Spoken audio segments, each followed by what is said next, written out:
Welcome to the AM News section of the show. And President Akufo-Addo has been praising his administration for various successes. On agriculture, he said there was an abundance of food in the markets due to what he says are the sound agricultural policies introduced. In 2017, it appeared to some like the same old refrain when we said farmers and agriculture would get the highest priority. But we can see the difference it makes when a government treats farmers with respect and spends resources and expertise on agriculture. We have seen the dramatic turnaround of our agricultural fortunes due to the progressive policies that have improved the living standards of farmers in the country. The excellently executed policy for planting for food and jobs has laid the foundation for the agricultural transformation of our country. We are able to say that our country is now a net exporter of food, and we no longer have to import basic foods like plantain and tomatoes. Mr. Speaker, Ghana rice is the preferred choice in an increasing number of our homes as the growing, processing, and packaging of rice become a more established and attractive industry.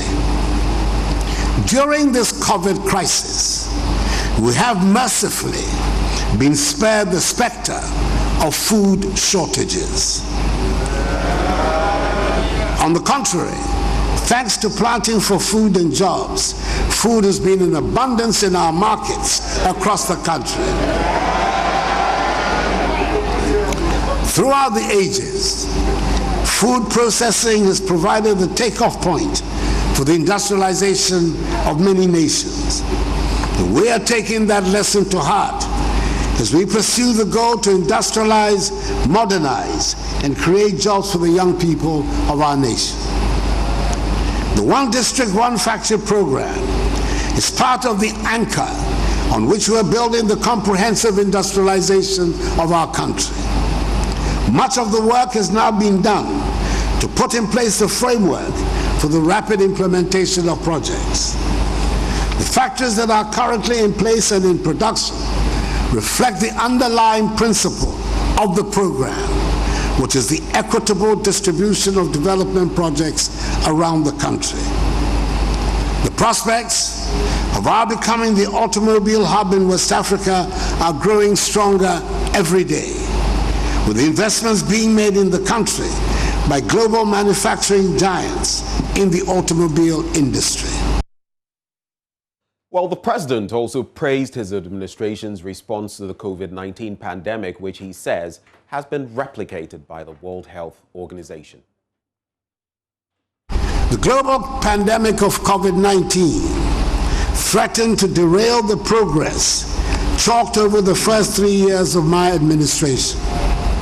Its impact has led to the revision in GDP growth for 2020 from 6.8% to 0.9% and later to 1.9% to reflect significant slowdown in economic activities as a consequence of the effects of COVID-19 on lives and livelihoods.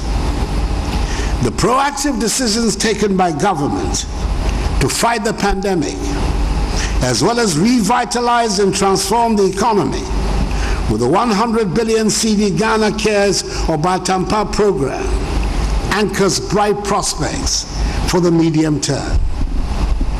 Government will continue to implement prudent fiscal measures to quicken the pace of fiscal consolidation.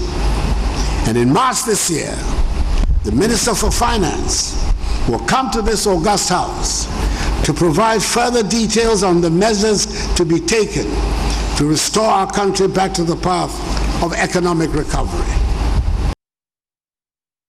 Meanwhile, members of Parliament have been reacting to the president's address.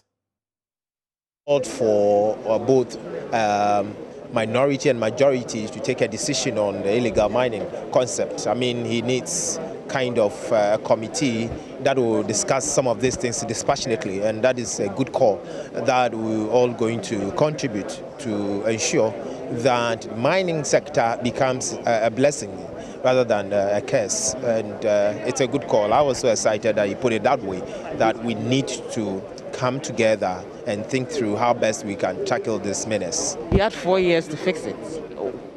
How come it was never fixed and it's now that it's become a topical issue again?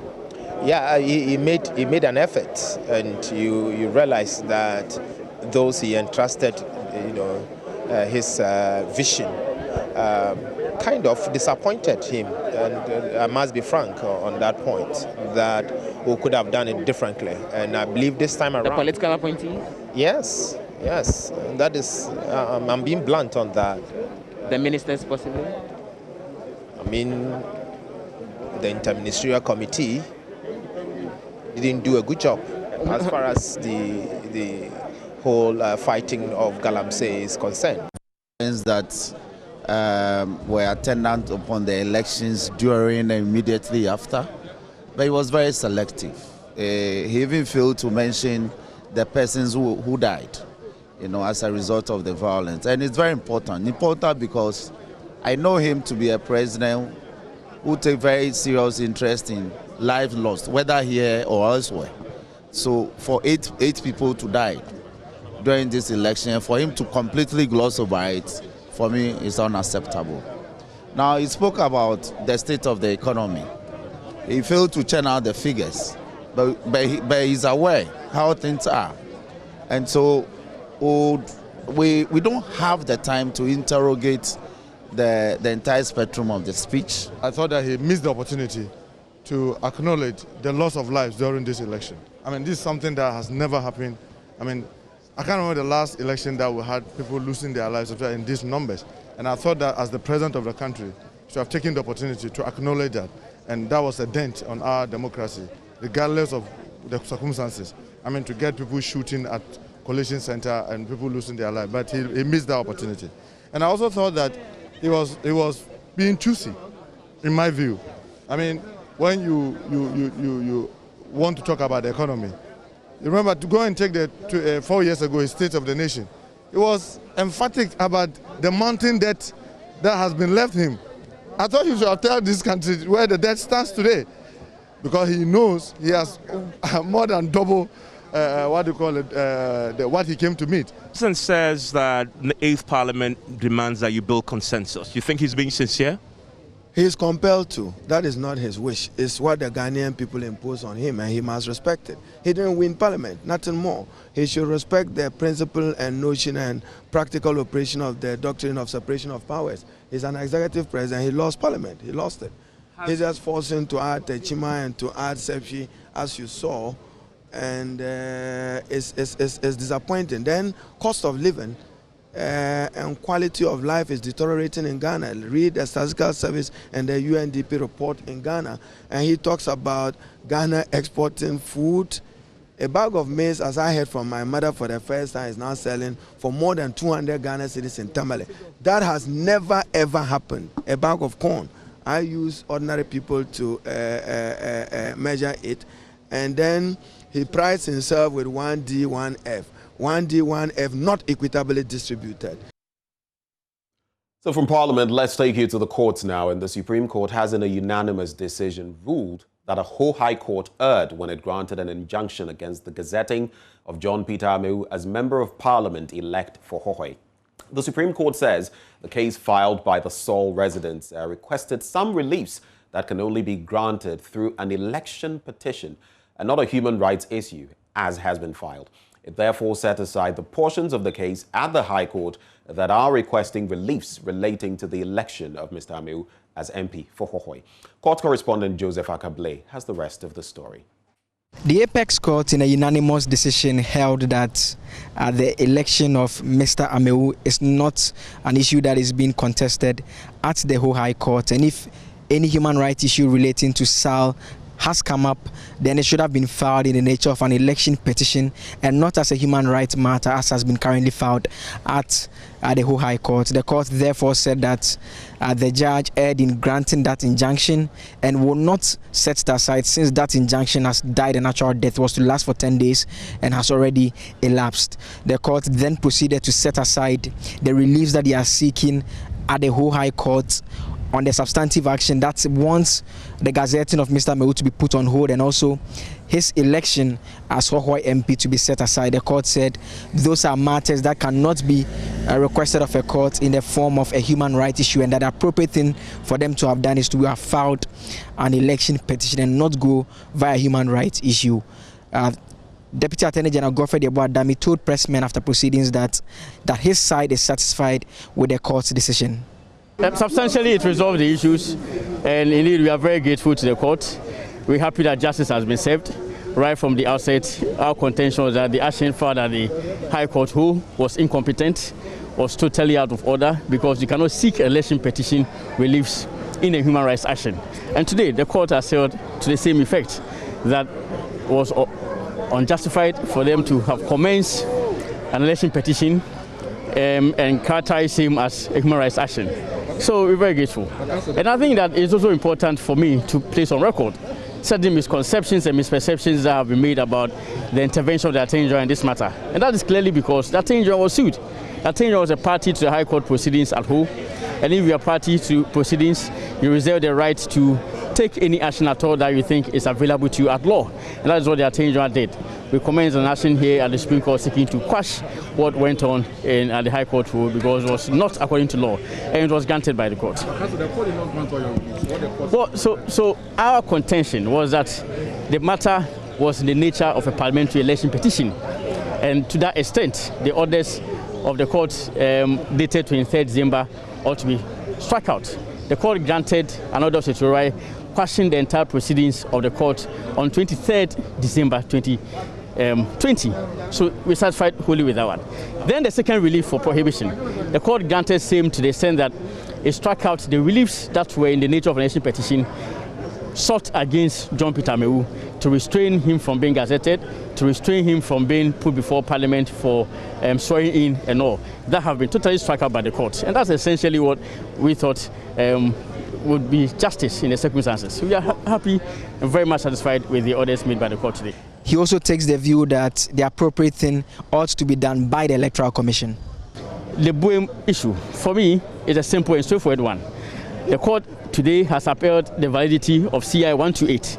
The court had indicated that clearly CI 128 was constitutional, and the interested parties led by Tashikata had failed to produce any evidence whatsoever impeaching the validity of CI 128. So, as far as I'm concerned, to the extent that CI 128 had placed the people of Central Kofi, Akpafu, Likpe, and Lolobi under Boehm, it resolved the issue. I think the consequence to all of this is that the Boehm election, if you ask me, yes, for me, was improperly conducted to the extent that it excluded the people of Central Kofi, Akpafu, Lolobi, and Likpe. So I think that the proper thing to do is for the Electoral Commission to perhaps look at that issue and take due steps that will warrant a conduct of the Boehm election again. That's the most important thing. Of course, I'm also aware of the pendency of a suit filed by certain people seeking to have the Boehm election annulled and for a fresh election to be conducted. I think that issue will be dealt with by the High Court. And indeed, the court today, when it was preserving the part relating to human rights to be continued at the High Court too, clearly also is thinking on the same line. So that issue can be resolved by the High Court who, and the conclusion can be that the Boehm election should be conducted again. What this means is that the governing MPP currently holds 137 seats in Parliament. Reporting for Joy News from the Supreme Court, my name is Joseph Akable.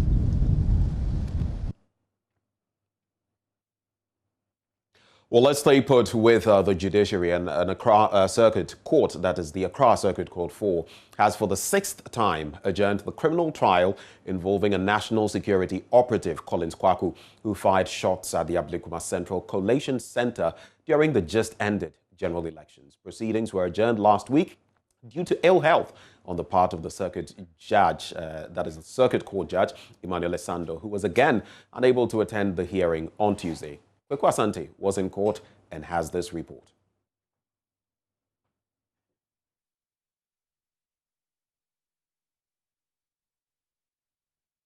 The Accra Circuit Court 4 has adjourned for the sixth time the case of alleged shooting by a national security operative at the Ablekuma Central Collation Center during the just ended general elections to Monday, January 11, 2021. The court last week adjourned proceedings to today as a result of the Circuit Court Judge Emmanuel Sandro's inability to show up due to ill health.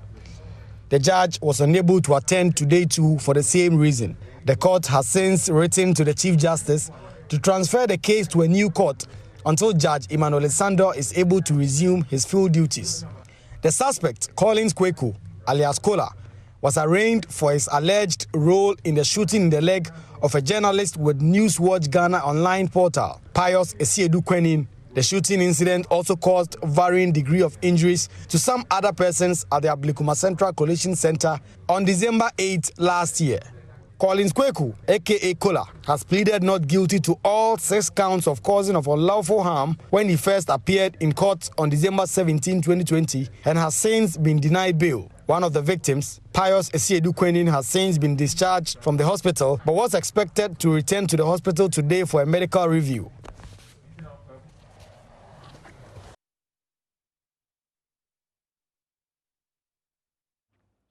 Away from the courts now, and after several months of closure forced by the outbreak of the COVID-19 pandemic in Ghana, schools have been deserted. The state of these schools is now terrible. Most classroom blocks are filled with dust and cobwebs, making them almost unbearable to be in. Following the president's announcement of the reopening of schools on the 15th of January 2020, students, teachers and parents are feverishly preparing for reopening. Judith Awatritando visited some schools and has more in this report. This is the Laboni SDA Church School. It is one of the many private schools situated in the Laboni community. It has been over 10 months since any activity happened here. With schools set to open in under 2 weeks, we have come to find out if the structures are ready for the return of students. So we are entering one of the classroom blocks to have a feel of what it looks like ever since schools have been shut down. Wow, I'm really taken aback. This classroom has gathered so much dust on the chairs, on the board, and on all surfaces. It's so bad that it looks like this place has been deserted for years. From what I'm seeing, it seems that students might have a lot of work doing when they come back to school. We have started something because we had rumor that school was going to be reopened in January. So we had a head start for the program. And so we are working towards that, even though time is not on our side because we need to get new furniture we're expanding our school, so we need one classroom, get furniture and everything, but we're working towards that. This is a small football park in Newtown. A lot of these children should ordinarily be in school at this time. This has now become their daily routine as they spend hours in the day playing on this park. I really feel happy because when we are in the house, children don't really learn. They go outside and play and they really get fun. So we want to go to school. I'm really prepared. I'm very happy because I want to go to school and learn and I have a good certificate. I'm very excited. I've missed many of my friends. School is very sweet. It's exciting to be in school. Yeah, I've missed school. So I'm very prepared. Yeah, I'm very prepared for school because when I went in the house, I was learning everything. I'm very prepared for the school. Okay, as a parent, I'm not ready for my child to go to school because I feel my child is too young. Looking at how kids are, and then in their class, I think they have 2 teachers. But with their number, I don't think they can be able to observe the protocols as the president wants everybody to do. Even in town, you can see some are wearing the face masks, others are not wearing. You see kids running here and there, and to me, I feel it's not safe. Since the COVID took place, there are so many measures that you're supposed to put in place. maybe there should be a provision of nose masks for the kids, and then every class, depending on the school that the kids find themselves, they should be able to minimize or reduce the number of students in the class. The uncertainty surrounding the COVID-19 pandemic remains a challenge. It is not yet known when Ghana will deliver the new vaccines, and many of the country's problems with education, like the infrastructural deficits, persist. Many, especially the children, are hoping that their return would be safe and they would be able to make up for the lost time. Judith Awotretando's report for Joy News.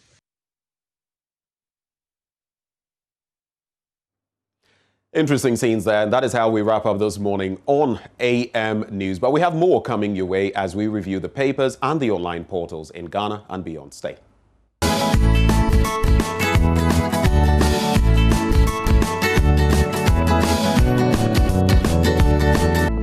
Well, welcome to the news review segment of the show. Of course, I do this every morning when she's available. Mama be when she's available.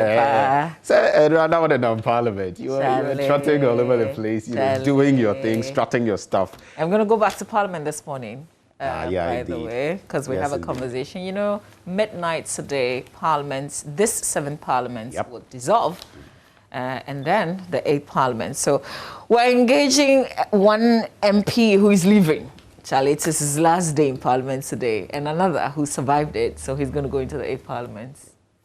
Interesting. I mean, I look forward to those discussions because then, I mean, the feel is so different when you're a returnee or when you're not returning. It's so different, and they can say certain things when they are not going back. So I'll be looking out for some of those. But yesterday I noticed something after the address. I don't know if it's just me in my mind, but you see those who lost. I felt that they were more available. I don't know, like I'm just... It's exactly what I'm talking about. There's this thing lifted off you. I mean, when you're still going back, you are cautious of what you're saying and all of that. But Charlie, if you're not coming back, it's yeah, but some of them are still looking forward to illiterate, for example, at a point, seeding and not feeling very free and not, giving a hoot about too many things. Well, some will also want to catch the eye of the president. I don't know if it's too late because there will be ministerial appointments. So maybe they want to talk to us more so they can be visible, if you like. You never know. And for those members of parliament who have lost, their seats, it remains to be seen. Someone like the member of parliament, his name just gets out of my mind. Lekma Hospital. Okoboy? Okoboy. His deputy held ministerial position, for example. I mean, so we'll be gauging these dynamics and we'll see what happens in the next few weeks. He's a good communicator, so I'm hoping that they can maintain that position of deputy health minister. But hey, listen, we wait to see, I guess. Right, let's dig into the papers then. Let me start with the Daily Graphic newspaper. Of course, the front page speaks to what happened yesterday, the State of the Nation address, and one of the significant milestones the president pointed to within the 4 years of office. Dagbon P's biggest feats, president reviews first term mandate. Also, COVID-19 delivers radiance to SONA, that's the State of the Nation address. Serene Insurance meets minimum capital requirements. Political actors, followers must work for peace, says Sam Okujeto, a member of the Council of State. That's how the front page of the paper looks like. If you go to the center spread, well, pictures from the State of the Nation address yesterday, where President Akufo-Addo welcomed Mahama's court decision. That's in the center spread of the paper. There are some other headlines really important that we should look at. So I will tell you about the other headlines. But on the back page, let's discuss Galamsey devoid of partisanship, says the president. Now, this, I guess, is one of my low moments in that address. Totally didn't expect the president to throw this back at us when in the very beginning of his administration, in the first term, remember he said that he was going to put his presidency on the line. There was a task force, a joint task force. There was a ministerial committee, different ministers put together. I mean, we've seen the fights go on. We've seen it, being halted. We've seen people mentioned. There was the excavators that were seized. There were the missing excavators. Persons mentioned. I remember Mr. Charles Bissu said he had. So many things. So I was expecting and all of that. I was so many honestly expecting him to give us an account and tell us the hurdles, but an update on the committee's, a certain report that tells us where we have come from and where we've gotten to. Of course, I know that it's stagnated. So tell us what the issues are really. But to say, let's discuss it, me and you, we can discuss it. Yeah. But we don't expect the president to tell us to have a conversation. We've gone back. Otherwise, then it means there's nothing we can do. So it's basically taking the conversation back. And then it means there's nothing that we can do. So that's the highest point. I got video shots from a friend recently of the Densu River. And believe you me, things are not looking good. I'm chipping that in on the fight, on the back of the fight against Galamsey. We spent millions of cedis setting up those institutions specifically to tackle Galamsey. Then we saw what happened with the Charles Bissus and the rest, the excavators that were never able to be accounted for and all of that. So, it's a pretty, I agree with you. I don't feel the sort of rollover he gave it was deserving. And something else, two other issues that I feel, corruption. Corruption, for example. There was practically no talk about that. But if you recall, that was one of the things. Corruption tied to the economy and borrowing. These were crucial issues in 2016 that were campaigned on. But we're not talking about corruption anymore in the SONA and maybe any attempts at combating it. Yesterday, I was speaking with Edem Senanu, and he was expressing part of his disappointment with the fact that because he, together with the Akufo-Addos and others, went on demonstrations way back, and he may not be seeing what, and I listened to him later in the day as well on other platforms, sharing, similar sentiments. So I'm asking myself, these State of the Nation addresses really, are we given, so to speak, a proper reflection of the state of the nation? Or is it that, maybe we reflect our own selves in these State of the Nation addresses? But for me, there was quite a bit left that I would have wanted to hear talk about. Well, the other side, though, President was super confident. If you look at how Parliament is equally shared now, somebody said to me, I thought he would probably be intimidated, but he was super confident as always. And I felt that was good. And then, of course, the address was also short, which was also good for me. Somewhat. How many minutes in there? Was it 32 minutes? Oh. In fact, the Center for Public Discourse Analysis, Dr. H.A. Sikanku, did a breakdown of these 32 minutes and the time he spent. I was just looking earlier to find out how much time he had spent talking about the mining sector, Galamsey, and all of that. But it was so brief that it's not even... It was a paragraph. It was an empty paragraph for me, so I actually had to go back and read it. Right. Okay, let me go to page 26, still in the Daily Graphic newspaper. A 43-year-old man has died while in custody of the Mile 7 police in the Greater Accra region, barely 24 hours after his arrest. The deceased, Daniel Omari Abuaji, was being held by the police for allegedly defrauding by false pretense. The PRO of the Greater Accra Police Command, Deputy Superintendent of Police Efia Tenge, confirmed the incident and said Abuaji died around 1:30 a.m. yesterday. She said Abuaji, who was arrested last Monday, reported sick a few hours after he was brought to the police station.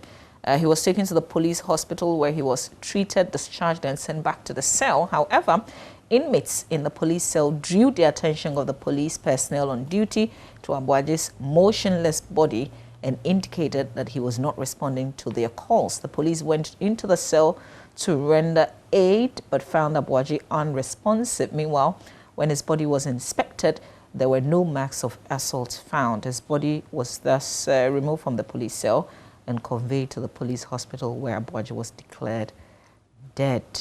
The corpse has since been deposited in the morgue of the same hospital. There has to be some investigation into this, and it shouldn't just be a story as I have read it. I hope that there will be more. But just, some 2 other crime-related stories. There's a father, Mauli Sosu, who is 43, a mason from Keta who sold his 2 sons, 18 and 15 years, the children. And he's also been, is it being charged? No, he's been sentenced to 8 years imprisonment in hard labor. Details of that also in the paper. I think one more. Woman 32 jailed 7 years for harming girl who is 10, Veronica Kranting, the 32-year-old woman who dipped the hands of her husband's 10-year-old niece into boiling water, has been jailed 7 years with hard labor by the Odumase Krobo Circuit Court. Veronica, an undertaker, pleaded guilty to causing harm to the girl when she appeared before the court presided over by Mr. Francis Bajro, and was sentenced on her own plea on December 22, 2020. Thank God she spent the festivities in prison. How can you dip somebody's hand in hot water simply because she's not your daughter? Shame on you. Well, a lot of these things actually happen that don't get the sort of prominence we're giving them now. And it is our hope that more will be done in that regard. Let's move on now and, check out the stories from the Daily Dispatch. Each MP to get ex gratia of 452,000 for 4 years of work. And I couldn't but dig into that one. Marek Kofi Ghani. Okay. The disqualified presidential candidate. He posted something aspiring on Facebook. Interestingly, when he voted that day, he came and he posted his picture, and some felt it was comic relief. Others said, well, but he was merely exercising his constitutional right. He would have voted for himself, though. He posted yesterday on Facebook, "Dear Ghanaians, do you feel a moral obligation to pay your MPs over 400,000 Ghana cedis ex gratia every 4 years for continuing to serve you? Each MP's ex gratia is enough to pay 50 youth 700 Ghana cedis a month for a year, or 2 youths who voted for them 5,000 Ghana cedis each every month for 33 years. And all of this on top of salaries and car allowances, etc., etc." It's not to demonize anybody. It's not to say that the members of parliament don't deserve what they get for what they do. But I think there's a saying, and we've heard it a lot of the time, you cut your cloth according to your, or you cut your coat according to your But who's cloth, complaining? basically. So, has somebody said the cloth is not big enough? If the cloth were indeed big enough, Mama View Uswabaji, Yes, you sir. and I. We don't work in parliament, do we? No, we don't work in parliament, but the ordinary Ghanaian, Edruha, that's when we're why battling everybody... with the state of our roads, when we're battling with poor healthcare, people still not getting access to beds when they go to hospitals, looking at even our schools, infrastructure, and all of that. And it's just sometimes mind-boggling. I appreciate that. I just feel that sometimes I think we You think we're flogging a dead horse? Necessarily put the spotlight. It's as if it's only parliament. You get what I mean? It's just it's all of them. Exactly. It's all of them. So of course, because you see, Parliament is now, looking at what the executive will get. The executive is looking at what Parliament will get. And, that's interestingly where in Parliament you will find the members of Parliament, whatever they side, that one, they agree. In fact, when I read the story, they said, what was it? There was a certain word before they said the both sides, NDC MPP were very cooperative. Oh, yeah. Yeah. The president has been talking about cooperation. Yesterday, about 8% plus of what he said was based on bipartisan. So they understand the bipartisan thing. They understand it when it No, but I think that we put too much focus on the MPs, to be specific. We tend to talk about... You think we're not fair to them? We don't focus on let's executive and all discuss, of that. if it is Article 71 office holders, what goes to... Let's discuss it as such. Get what I mean? Because we tend to take the focus off the executive. But it doesn't change the fact that, for me, it's problematic. Whether we're focusing on just the members of parliament, and I agree that oftentimes they get the bashing, but it is the tripartite or the triad of, the executive, the legislature, and even the judiciary. So if you spend 20 years in parliament, every 4 years, you get that? Okay, I mean, you don't get this figure, but you get a huge figure. Anyway, so 11 walkouts, minorities record in Ghana's 7th parliament. And when you check out the story, it actually talks about some of the walkouts. I think you remember some of the famous ones. The one that immediately came to mind, even before I got into the paper, Honorable Lady Al-Hassan. Okay. Okay. And, the walkout. So that was the Ayawaso West by-election. For me, that one, I mean, there are others that I felt, there was the State of the Nation February. Yeah. And then, of course, the biggest one that, thanks to CSOs, people sort of appreciated that particular walkout. Ejapa. Yeah. Yeah. And then there was the CSOs one. I was in Parliament. I remember so clearly because we were there covering the event and all of that. And then all of a sudden, we saw the NDC MPs coming out all clad in black and singing all sorts of patriotic songs. I remember Sam George and others and the sort of things. I think sometimes it's frustrating, especially when you're in the minority, especially in the 7th Parliament that will be dissolved at midnight, because the gap was so huge. So they were helpless. I mean, there's nothing you can do. Your hands are tied. Chain Mensah heads new set of majority leaders in Parliament, and it's good Mahama chose legal path of violence. That's according to Akufo-Addo. Just a snippet of this story. Less than 500 of 22,000 private schools benefited from stimulus package. That's on the back page of the Daily Dispatch.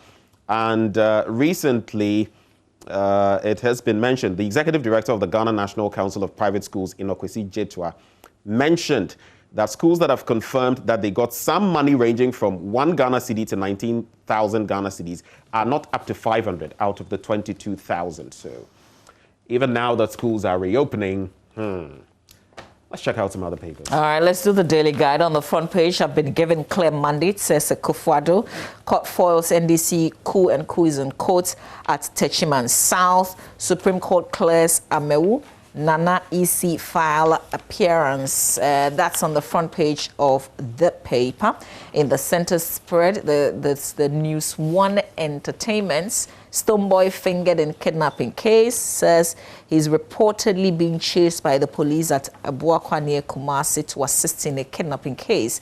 A Sprinter bus driver identified as Akwesiche 31 was allegedly kidnapped and following a road crash. So already suspects Kwabena Kodia and Dakwa Musa Damien, said to be close associates of Stoneboy, have been nabbed in connection with the case. And then Paul Okoye of Peace Square tests positive for COVID-19. There's also Bukom Bankun, who is said to be bleaching his skin again.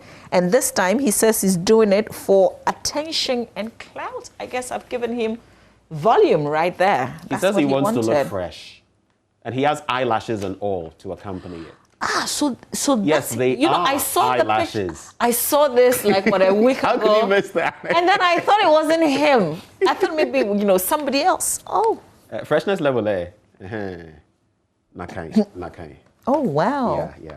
It's all about the freshness. Oh, he got my attention. Yeah. He wanted attention. Yeah, he got it. But what, attention brings money? Well, he's saying that, when he realizes that his name is sort of Oyato Nzuma, then he'll do something to resurrect his image. And you should check out this video, a short interview he had recently. So those are some of the... They say he's also exhibiting some feminine tendencies by wearing eyelashes. I think he could add some bone straight hair to that and just top it up, make the mix, very... He wants to revive his dying influence in society. Hence, he needed to do something crazy. This bleaching is for joke. Just when my name is coming down small, then I do something. Then my name wakes up in Ghana and people will shout fresh, Shake fresh. yourself small. When I'm bleaching myself, my name also wake up. But my big father told me that make us stop. So I stop. Okay. Aren't we talking about him now? Oh, yeah. I told you, he got my attention. That's what he wanted. Yeah. So, yeah. He got our attention. Well, let's check out the Finder newspaper now, very quickly. So, 13 heads of state to participate in president's investiture. First-term gains laudable, that's according to the president. And Supreme Court quashes injunction on Amewu. But I wanted to just, tackle the headlines of two stories on page 15 of the paper. Asante Kotoko can beat Sudanese giants Al Hilal. And guess who's saying that? Costa Papic. Why don't you Heart of Oak coach. No, that's why I'm... but do it first before you talk about it. Costa Papic, your own. You haven't done it. Is saying that... You haven't done the thing. So you're excited about what and more in football, our own Ula Gunnar Solskjaer, he says, we're informed there are no excuses versus Manchester City. We are winning. Oh, really untenable. Charlie. But No, but he's been saying that, Charlie. Others have been saying we are title contenders, but for right now, we just chuck it. At least we are better than Leeds United. I can't believe that's the standard. At least we are better than Leeds United. That's the standard. No, it's not the standard. It's because you are now affiliated to them. Are you done with your papers? Yes, I think I'm just going to skip. All right. So I guess it's the same stories being captured by the rest of the papers. Let's go online. All right. Before we do that, I have a special dedication to a good man, Mr. Harrison Affo, former director of the Ghana Broadcasting Corporation, director of administration. You are 75 years today. Happy birthday to you, sir. Mr. Harrison Affo, former director of administration of GBC, is coming from Ruth Ajololo, a.k.a. Ajo. Now we can go to myjournline.com.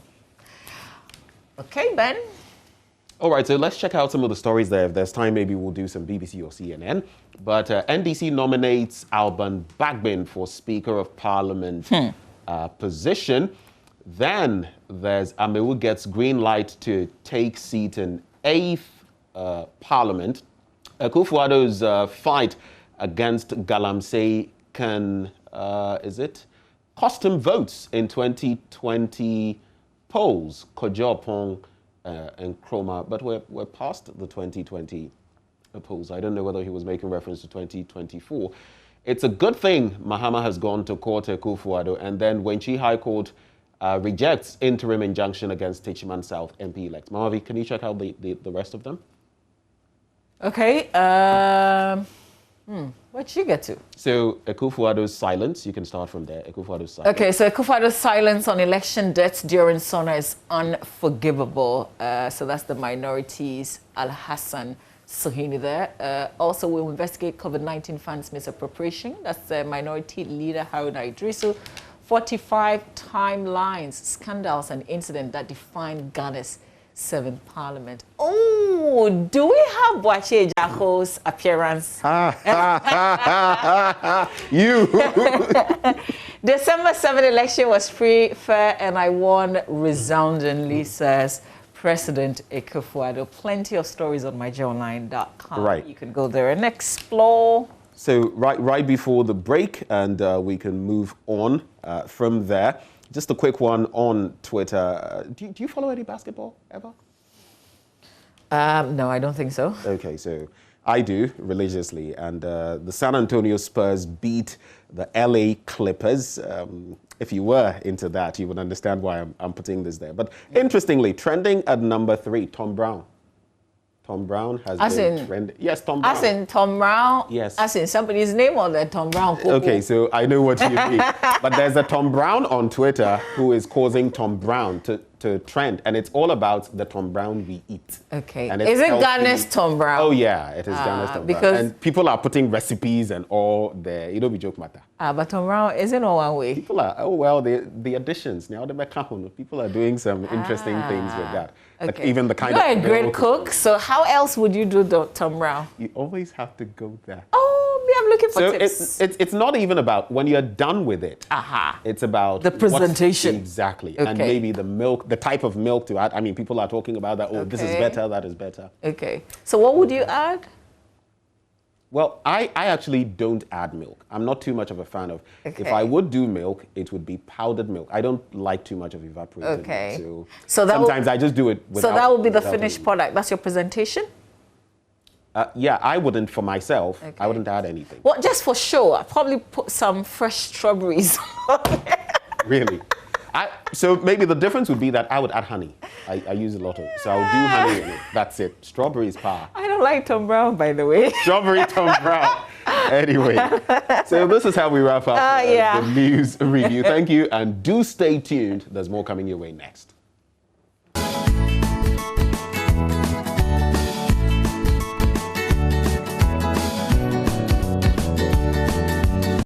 Thank you for staying with us, and that's for AM Business. That was actually brought to us all by EcoBank, the Pan-African Bank. But don't you forget that the show, the AM show, is brought to you by Elegant Homes and General Construction Limited, a wholly owned Ghanaian company with over 15 years experience. Our affiliate company, Elegant Homes Products Limited, fabricates and sells high-quality UPVC windows and door profiles from Turkey, plasterboards, cornices, gypsum adhesives, and accessories. We have luxury residential properties in prime areas, for example, East Legon, and we also construct properties in other parts of Ghana.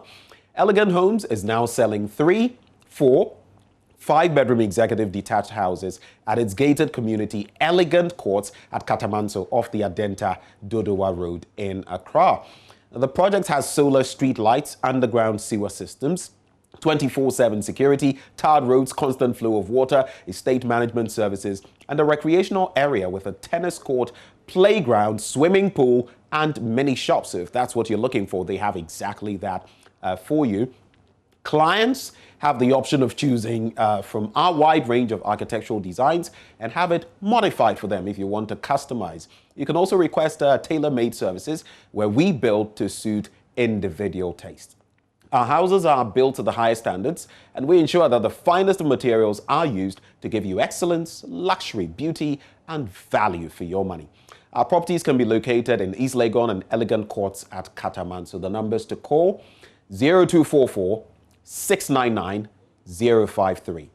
You can also call 0248 974 428 and also 0576 597 419. So that's it with Elegant Homes. You should actually reach out to them. But coming up next on the show, the Motor Transport and Traffic Directorate of the Ghana Police Service has announced that 6 roads will be closed on January the 7th, 2021 as part of security measures for the inauguration of President-elect Nana Addo Dankwa Akufo-Addo's second term. Superintendent Dr. Samuel Sasumenta is Director, MTTD Operations. Let's listen to him. Bakone Usu Cemetery, traffic light ewo local street.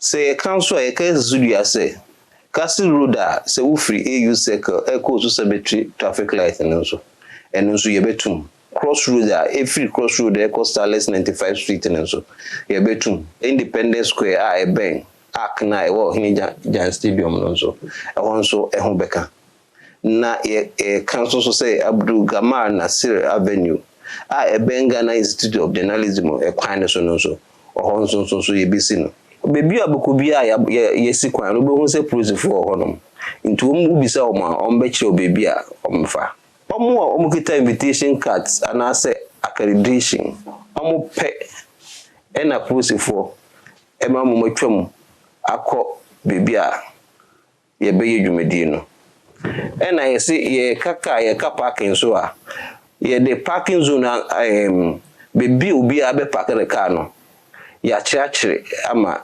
omo akoko wa omeba ne se ne be ya cars na ombe park no na ma park no yi ye bo amanfo kokko se obi anya ne car ensi bebi a ense se uja isi ense uja isi ho no mai e wa betu car no na wanhwe yi nsunsunsu a e de be custom de bia akoko security yesre obi a oyusu ekwan ne se yesre mu omo aye se na dwumadie no ebe emremre na dwumadie no asankoso yi.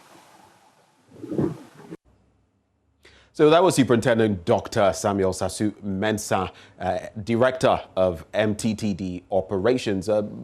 Speaking tree there, but by and large, there are certain routes that are going to be followed. And again, if you end up parking in the wrong places, you could find yourself in some hot waters. But let's take a quick look at that statement per what the police has put out. And point 2 talks about the road closures. It says the areas around Akwaje Interchange through Ridge Roundabout, that is around the African Unity Circle, Accra International Conference Center. So from the Unity Circle going down to the Accra International Conference Center, Independence Square, that's the Black Star Square, Accra Sports Stadium, Osu Cemetery, the traffic light, around the traffic light, and the Gamal Abdel Nasser Avenue are considered, maybe if we could just scroll to that portion so we read it. For the purpose, so roads in the inner perimeter would therefore be closed to both human and vehicular movement from 0400 hours to 18 hours on Thursday, 7th January 2021. Specific description of the roads and landmarks of the inner perimeter from the direction of the Kotoka International Airport to the State House, which would be closed to the public are. So note, from the Akwaje interchange on the Independence Avenue towards the Ridge Roundabout. Then there's from Osu on the local road towards the Starlets 91 Road or Castle Road to Ridge Roundabout. That is from the cemetery area, the cemetery traffic light towards the Accra Sports Stadium and also the ministries. Independence Square and also towards Castle Road to Ridge Roundabout. The next one says from the Gamal Abdel Nasser Avenue towards Castle Road, Ridge Roundabout, or Haile Selassie Street. So consider the British High Commission area to State House or the Ridge Roundabout towards the International Press Center or the Ghana Institute of Journalism. Finally, I think on this beat, other roads close to the inner perimeter, such as the one on the Liberation Road from the intersection close to Opebia House and Silver Star Towers. So that's around Airport City.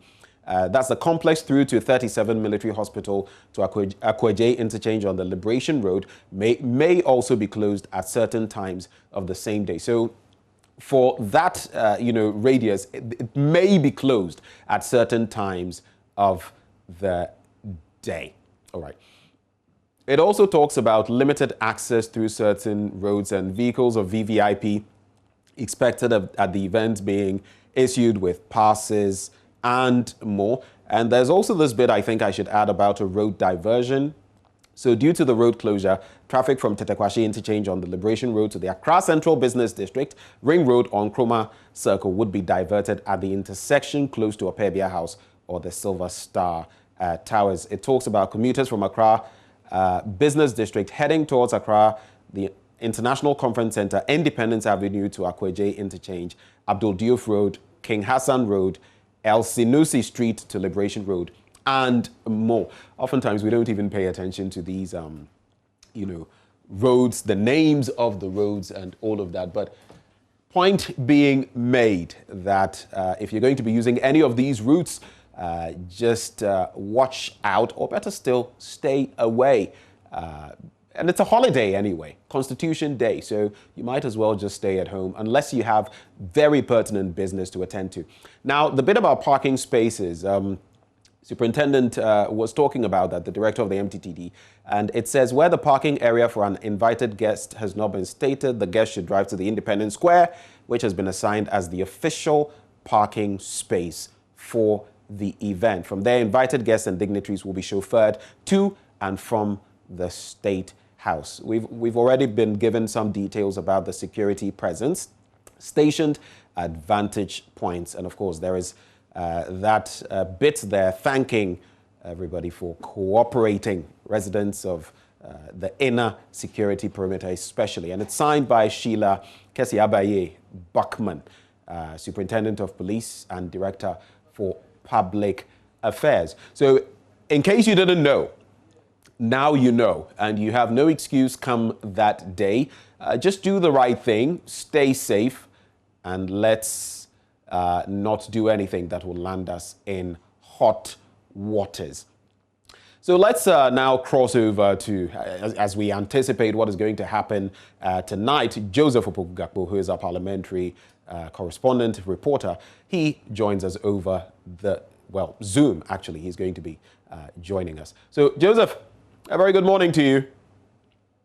Good morning. How are you doing? Well, it's great to have you, as always. And today is a very special day because the 7th Parliament at midnight actually will see its life come to an end. But that life, like the phoenix, it will be the rebirth of another parliament, the 8th Parliament. Now, what so far, on the back of what happened yesterday, the SONA, should we anticipate in terms of Parliament's business?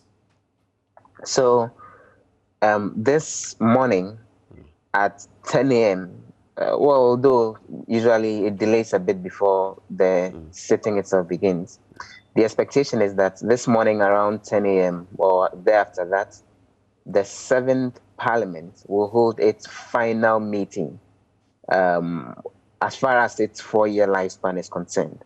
Because the Constitution is categorical that Parliament will stand dissolved exactly 4 years after it actually comes into existence. So even if they decide not to go ahead and sit today, even if they decide to all stay home and the Speaker doesn't recall the House today, by 11:59 p.m. today, the 7th Parliament's lifespan would come to an end. So they'll sit this morning at 10 a.m., hold a setting that we gather will deal with, among others, issues having to do with the salaries and gratuity package for the executive arm of government, go ahead and do an approval for that.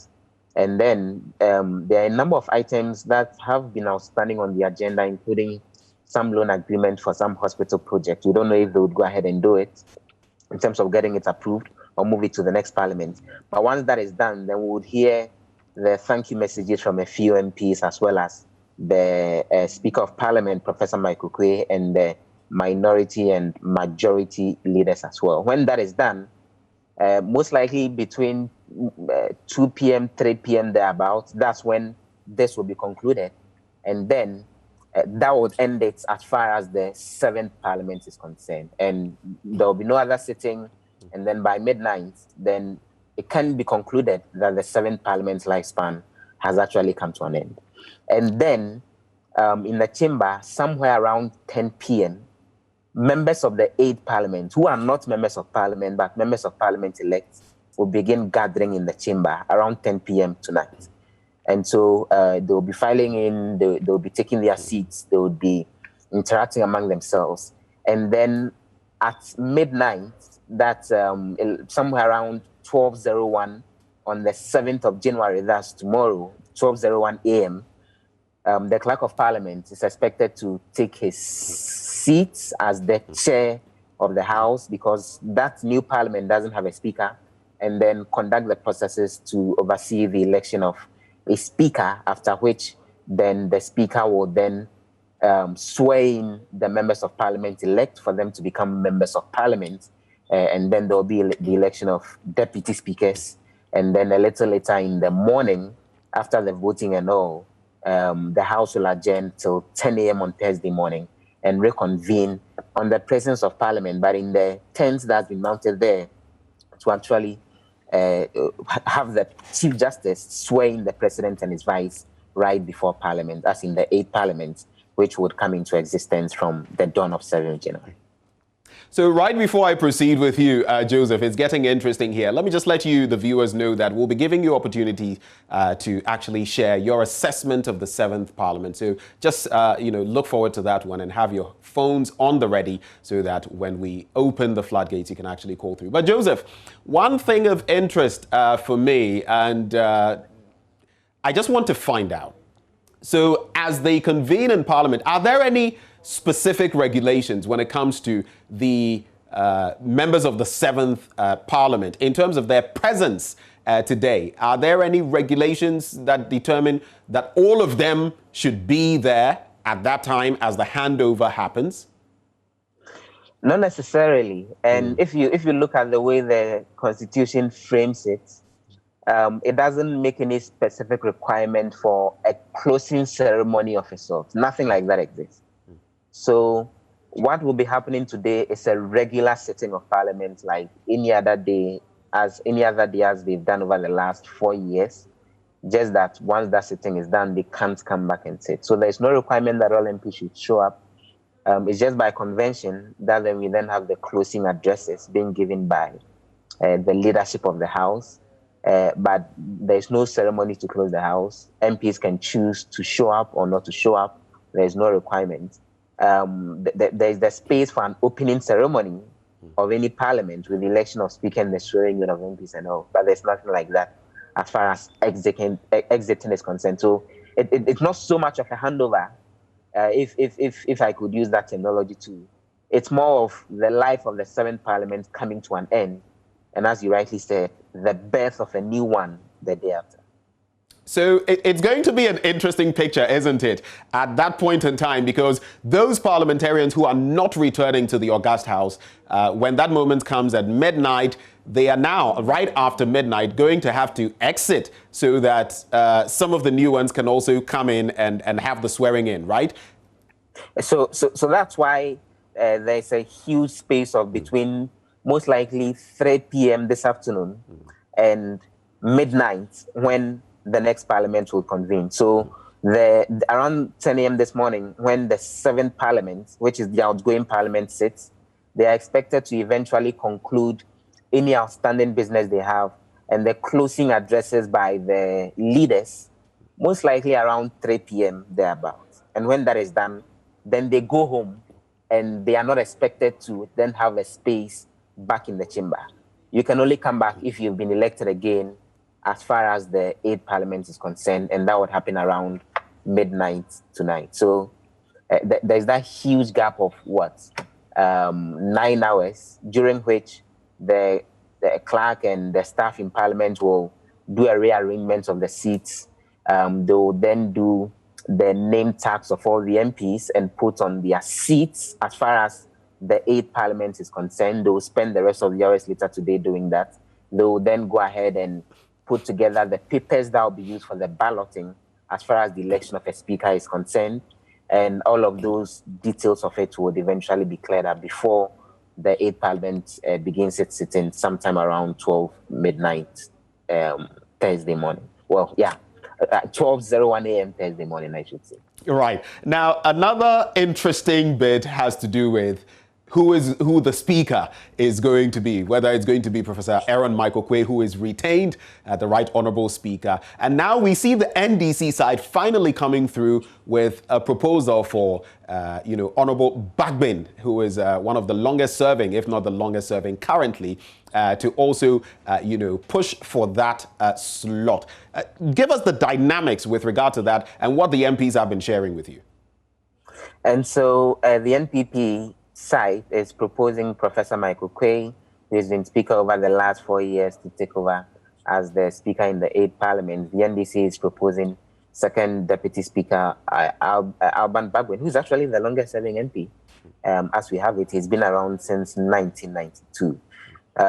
If you read the Constitution and the standing orders, it's categorical that when there is more than one person seeking the position of Speaker, there has to be a vote, and it has to be a secret ballot. So if you read the standing orders, it says, and I'm quoting, let me just run you through this: there shall be a Speaker of Parliament who shall be elected by the MPs from among persons who are MPs or who are qualified to be elected as such under the Constitution. And then it goes on to say that when the election has to be happen, prior to the election, the clerk shall act as chairman of the House, as in the clerk of Parliament, Cyril Ansah, who is the current clerk, who do that. And then what will happen is that an MP, and in this case, a member of Parliament elect, will go ahead and propose a name. So he'll go like I propose that, let's say, Alban Bagbin do take the chair of this House as Speaker.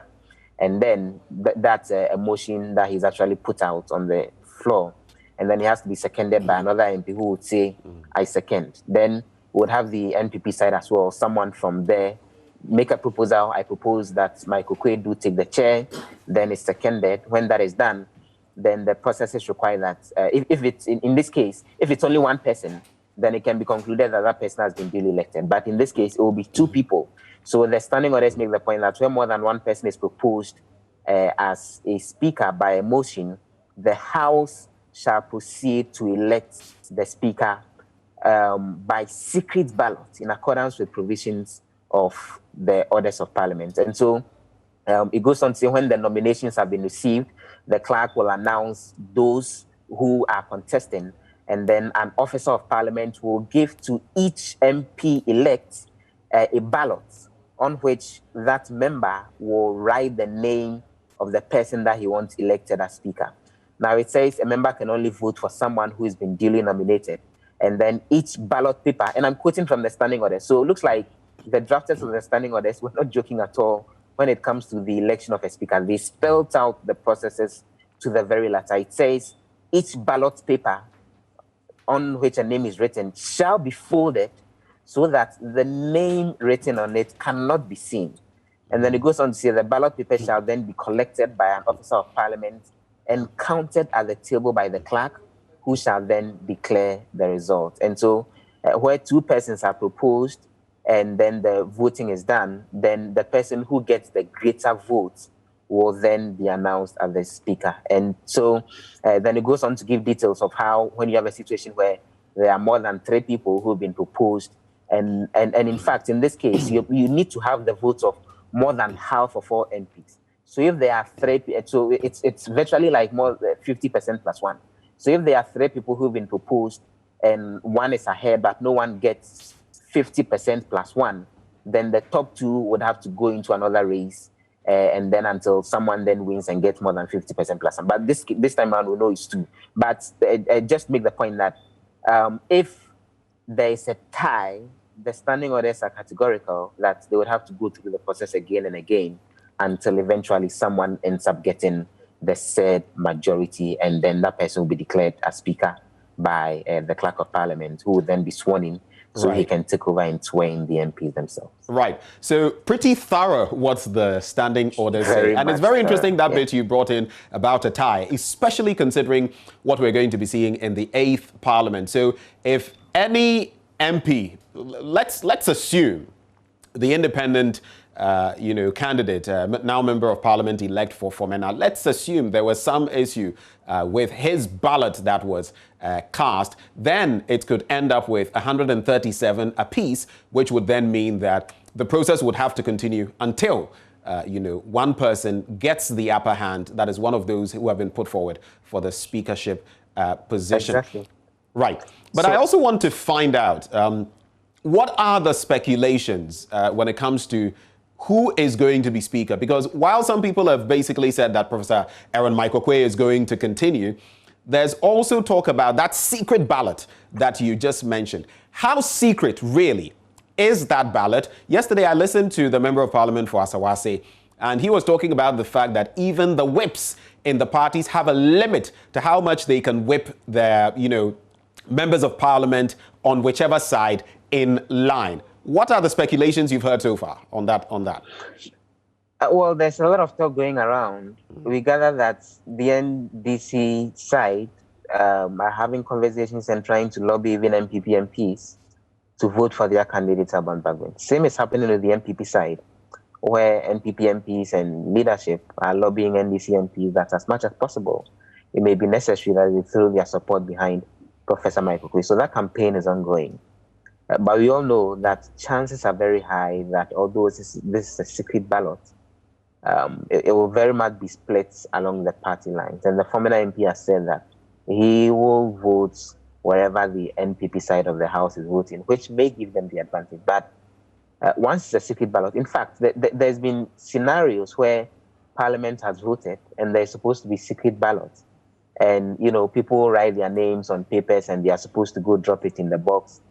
and just to make a point that they voted in a particular direction. They either show it out there to everybody, or they show it to usually the whips who serve as agents, because then eventually when counting has to be done and all, a representative from each of the sides has to be there to oversee the counting, even as the folks from the office of the clerk do that. So it's supposed to be secret, but there is no punitive action as far as, making it public is concerned. So sometimes that effect is made. There is talk that it's possible you may see the whip standing on each of the sides and demanding to see the votes of MPs to be sure they are voting towards. Well, that may be out of place to a certain extent, because the requirement is that there's a secret ballot. But if the guy writes a name on the paper and decides to show it to his whip, that there's the person I'm voting for, you can't fault him for that. So all of that. But again, anything could happen. They may be heading to Parliament,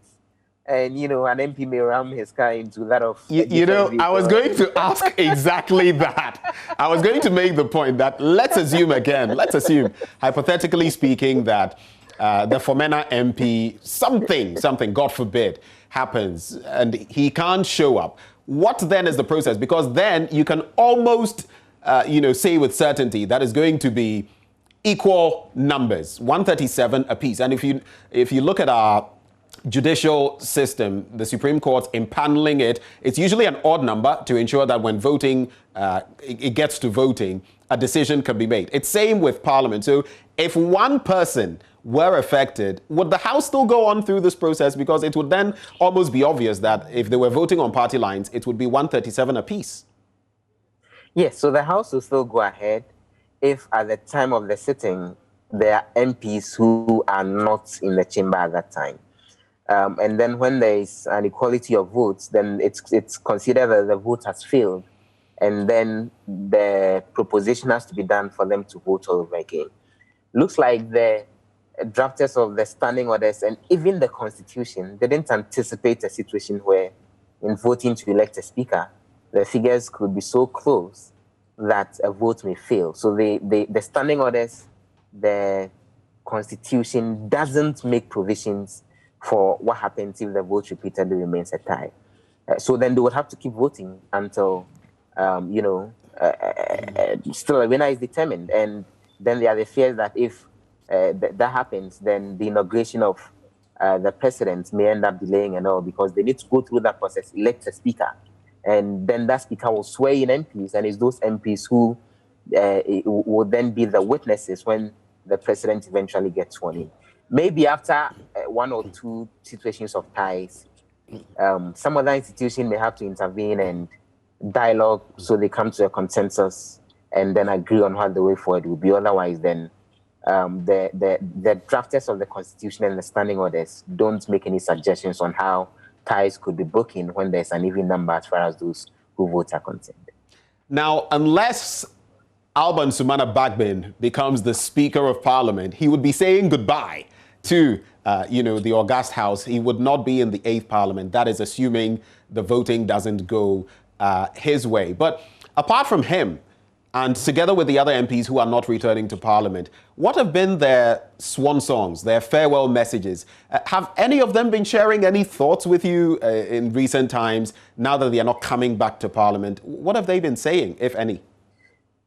Generally, in interviews with a number of them, I've been speaking to some of them, including the chairman of the Defense and Interior Committee, Sefe Champong, the Kumbungu MP, Ras Mubarak. I've been having conversations with Clement Kofi Humado, the outgoing MP for Anglo, Richard Koshiga, the outgoing MP for Keta. Essentially, a lot of them make the point that they came, they served, they are done with their work. They look forward to serving the nation in other capacities and catching rest, especially for some of those who decided that they are not returning, like Richard Koshiga and Clement Kofi Humado. They didn't contest their party primaries, they didn't contest in the general election. There are the others who, and same is the case with Alban Bagbin. And then there are the others who tried to come back, but they were not elected to come back. They would have loved that they were part of the 8th Parliament. Everyone talks about how the 8th Parliament will be a very interesting one, and it will be one that will be not only historic, but drama and action-filled that everyone would have loved to be part of. But they all make the point that they look forward to supporting the country's democratic processes, even from outside Parliament, and they look forward to a lot of the new ones, bringing in the energy and bringing in fresh blood as far as the conduct of business is concerned. And it's a major source of concern how a lot of the MPs are leaving. At our last count, there were at least 122 of them out of the 275 who are not returning. So we have at least 122 new MPs who are coming in. We then raise the question about whether the quality of debate may dip or that they will be up to the game. But my observation again is that although a lot of them are new, we're having a situation of a lot of them having quite some experience when it comes to politics and governance broadly.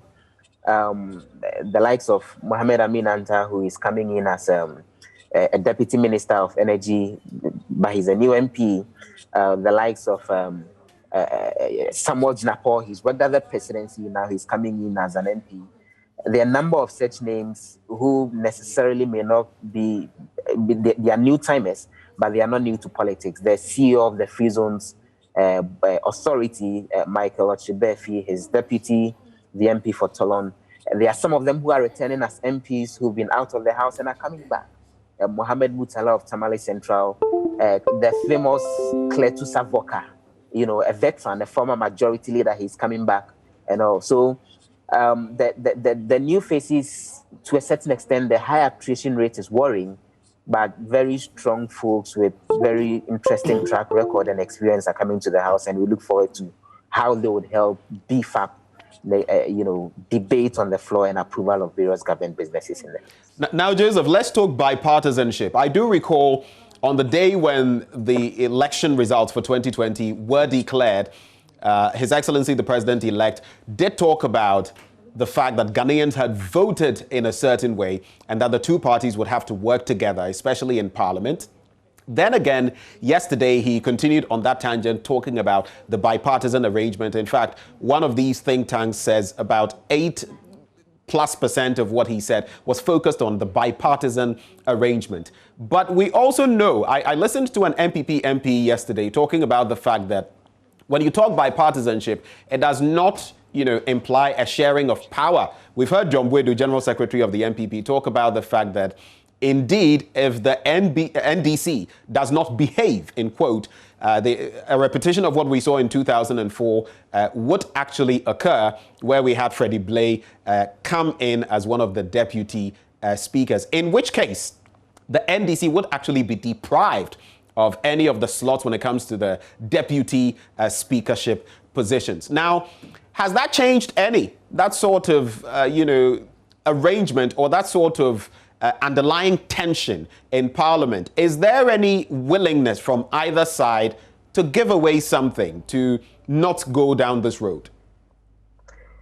For now, honestly, it doesn't look so, because, the NDC side is contesting the legitimacy of Nana Addo Dankwa Akufo-Addo as president. We've gotten wind of it that they may not show up for his inauguration tomorrow in Parliament House. And you recall the NPP did saying in 2012, when they contested the results of the 2012 elections, they boycotted the inauguration. The minority MPs didn't show up. They didn't end it there. When it came to approval at the Appointments Committee and in Parliament of President John Mahamat's ministers, they boycotted it until the election petition was done. We foresee a situation where the NDC is likely to do same against Nana Addo Dankwa Akufo-Addo. Then, the whole push for consensus building by partisanship is virtually thrown out there going forward. And especially when the minority has insisted that Techiman South is theirs, and they think that the majority leadership is being stolen from them. They've used that word repeatedly, that through corrupt, violent, and other Machiavellian means, the NPP is trying to steal their majority in Parliament. It gives me the sense they are poised for a real showdown in terms of wanting to take on the NPP and virtually make governance difficult to a certain extent for the NPP administration. But the other bit is that for a lot of the things that get approved in Parliament, all you require is a simple majority, not necessarily more than 2/3 of members of Parliament. And if you ask me, if the NDC side pushes the NPP side to the wall, we may end up seeing a situation where they may alienate them to a very large extent.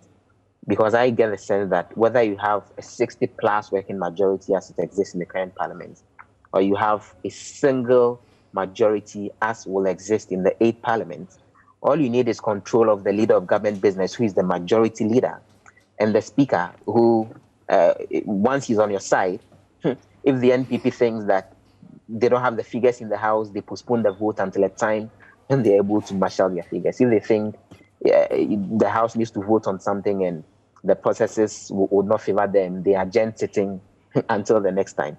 Except that, a lot of the work in the House is done through consensus, not exactly voting. For example, the voting we'll see tonight, tomorrow dawn, may span like 2 hours thereabout, because every MP has to be called individually to come to the floor, to come forward and then pick a ballot and cast it. With this process may last for what? 2 hours, 2.5 hours, if I'm not mistaken. Now, everything in Parliament gets approved by voting. Just that most of the times it's just a yes or no vote, the voice vote it's called. And Parliament votes on like 20, 30 things on a regular day, including approving the minutes of the previous meeting, including approving whether to accept to continue business. They approve like 20 to 30 things, on a regular day. But so can you imagine a situation where Parliament is sitting and they are voting on very minute items, like approving their minute for the previous day, and the minority invokes the standing order and says there should be a division, there should be a vote, a real voting, which will last for 2 hours plus. Virtually the business of the House will be ground to a halt, because on daily basis they vote on things between 20 and 30 times, just that most of the times it's a voice vote. So imagine the minority deciding to invoke the standing orders and saying, let's cast the ballots on each of them. The House will virtually come to a standstill. So one way or the other, the compromise has to be found, so that then business of the House doesn't get delayed and grounded unnecessarily. Okay, there are about 2 more issues I want to run by you, but the other one would be about how historic the 7th Parliament has been. And you can talk about the bills they've considered on the floor of Parliament, those that have been passed into law, some interesting ones there. And again, we can also look at the walkouts staged by the NDC. Prominent among them, that walkout are in the course of the SONA in Parliament, I believe the 3rd or so, when clad in black, the members of the NDC actually staged their walkout. And again, the one after the Ayawaso West Wogon by-election. So it's a two-pronged question. Tell us a bit about the history of this Parliament in terms of the unique things tied to the 7th Parliament. And again, I would like you to share with me some of your memories of some of those walkouts on the NDC side, Joseph.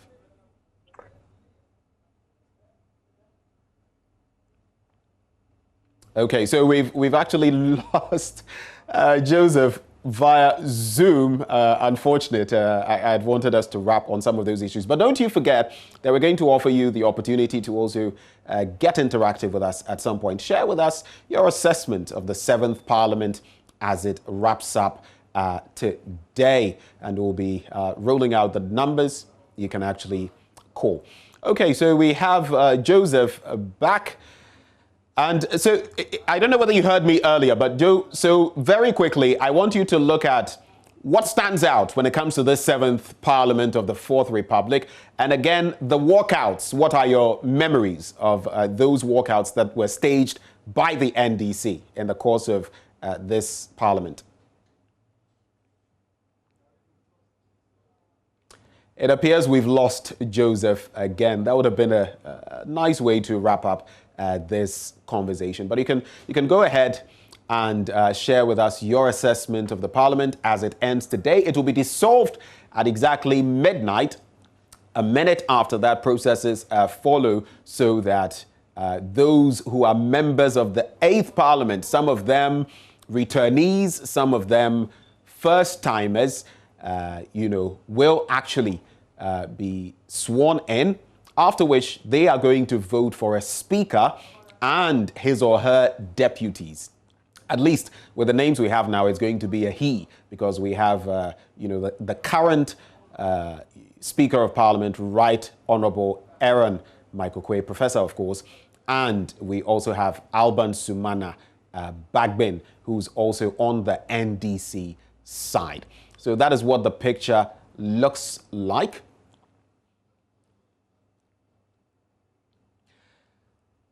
So we're going to do this. We're going to cross over to Parliament, and South Dai MP Roxanne Dafiamekpo is, with her. There's also Sethe Champong, outgoing MP for Mpaeso, who also is the chairman of the Defence and Interior Committee. It's a conversation on, the life of this Parliament and moves going forward. Some of those very things we've been discoursing on with Joseph Opoku Gakpo. So we cross over now to Mama V Owusu Abuaji. Mama. Good morning, Mama V, and good morning to my very, very good brother who has abandoned me. And good morning to my constituents in South Nine, Pekik Balik Prevetongo. Mr. Sethe Champong, a very good morning to you. Happy New Year. Many happy returns, Mama V, and a good morning to you and my brother who is elegantly dressed this morning. I'm very excited for him because Ghana depends on them in the next 24 hours and beyond. I mean, they would certainly have to direct the legislative business of our republic. And I know that he's a very, very hard-working, enthusiastic parliamentarian, and I expect a lot from him. You're dressed like today is your day, is our day. Typically, I enjoy these African wears, but today being my last day working there in Parliament, I thought I needed to come calm and in a very cool, usual manner. That's the way I love to be referenced, at least in my African wear. I know that I'm natively working in the land and on native soil. And you are natively working on native soil. On native soil, as Nelson would say. And I think it's a beautiful day.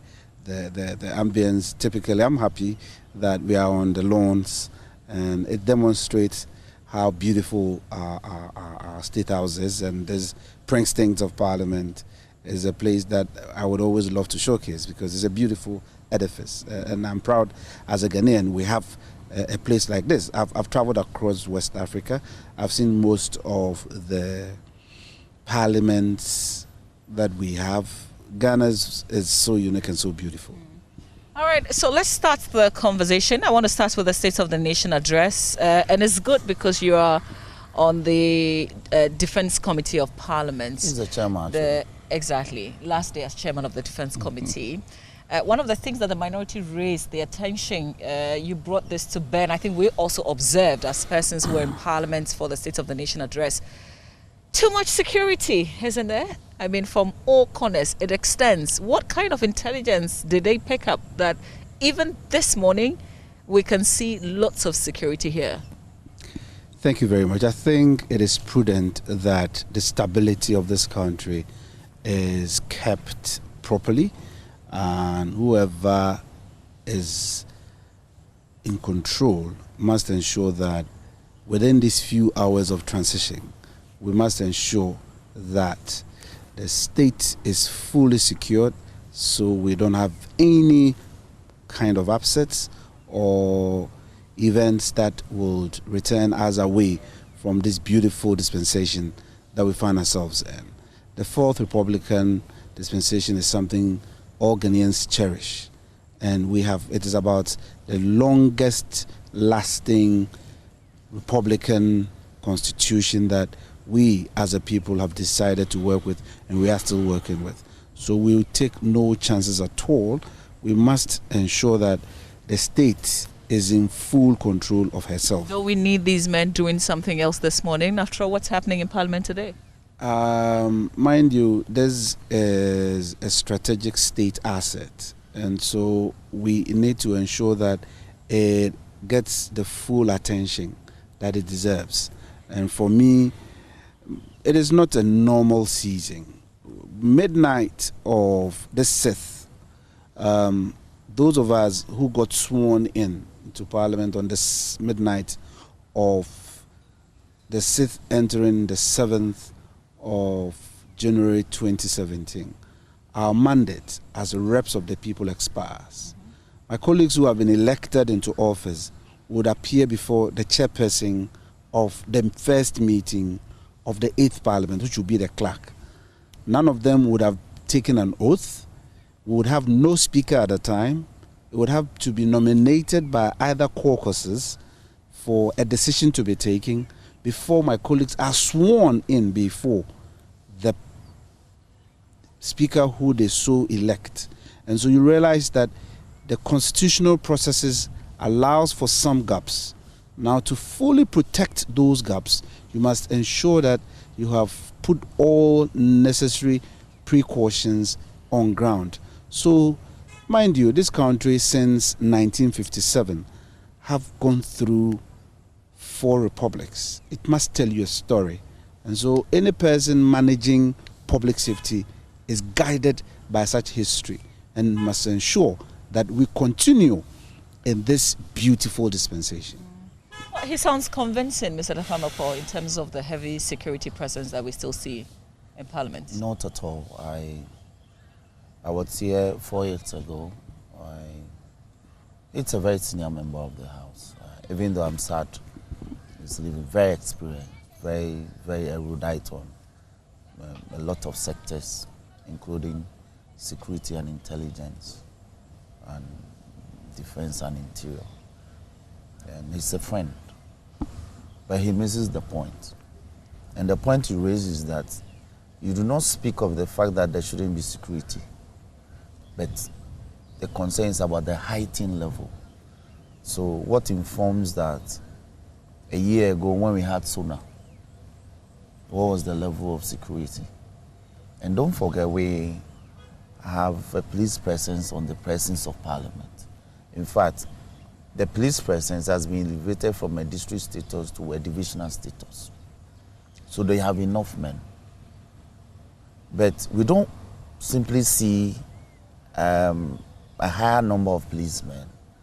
We see immigration men bearing weapons. We see soldiers dressed as if they are being deployed to Kandahar. We see men in fire service uniform, you know, in every corner that you turn in Parliament.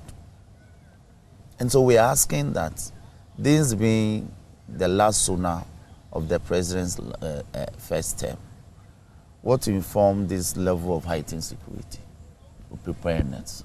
There's now, the transition, there's the inauguration no, coming but up. This is a man that says that I am transitioning onto myself. So why are you afraid of transitioning onto yourself? You are transferring power from yourself to yourself. If the transfer were from him to another person, then he would say that, yes, I need to put in heightened security preparations so I can transfer power peacefully. The situation is that we are transferring power. We are continuing with a certain renewed mandate, which to us, in the end, is a tainted mandate for now. We are asking the court to make a definitive pronouncement. But the point we are making is that, look, if you saw the the press release from the police service, signed by their PRO, 6,000 security men. Is Accra home to 6,000 security men? Well, at least aren't you happy that we didn't record any incidents yesterday? No, I agree, but we've never recorded any incident in protocol arrangements such as this. I don't recall ever for such an incident to therefore guide us. You know, that is why the minority yesterday raised the issue. It appears that it's a ploy to intimidate us. Do you feel intimidated as We minority? feel, because look, yesterday when I entered my floor, the 5th floor, there were 2 soldiers bearing arms, dressed in a manner that you cannot even identify them. They look like Robocop, bearing arms around the lift. The 3 others were posted on my floor. That's and my did that floor. scare you? And my floor is just the second middle level of the west wing. There are 2 middle portions before 2 wings. That's the far western wing and the far eastern wing. I belong to the middle level of the eastern wing. 3 soldiers on my floor alone. 2 posted in front of the elevator. When you go behind the elevator, you want to take the staircase. Soldiers were posted at every level of the staircase. Did that prevent you from doing your regular... When you pose the question, in and the qualifying phrase was heightened security. You are not speaking of non-security preparedness. No, that's not what we are speaking. Yeah, isn't that a bit too much? So they are also in Job 600? Yes, and they were also positioned behind Job 600. You know, there's an area behind the 600 building. At the back of it. There were soldiers all over. Well, I actually saw the security personnel way beyond, Parliament, actually. So and in the release, they told you that, in fact, they'll be doing recce. Overt and covert, even in communities. So get used to it, right? No. Because it's today and tomorrow. No, you see, yeah, it's today and tomorrow. But like you posed, what level of intelligence will inform this level of security preparedness? 6,000. So let me pose that question. Was there something that you picked on the ground? They're afraid of their own shadows. First and foremost, Ghana is a pride to the African continent. And because Africa is proud of Ghana, we're having a lot of heads of state visiting Ghana for tomorrow's event, because our leadership is being emulated by many.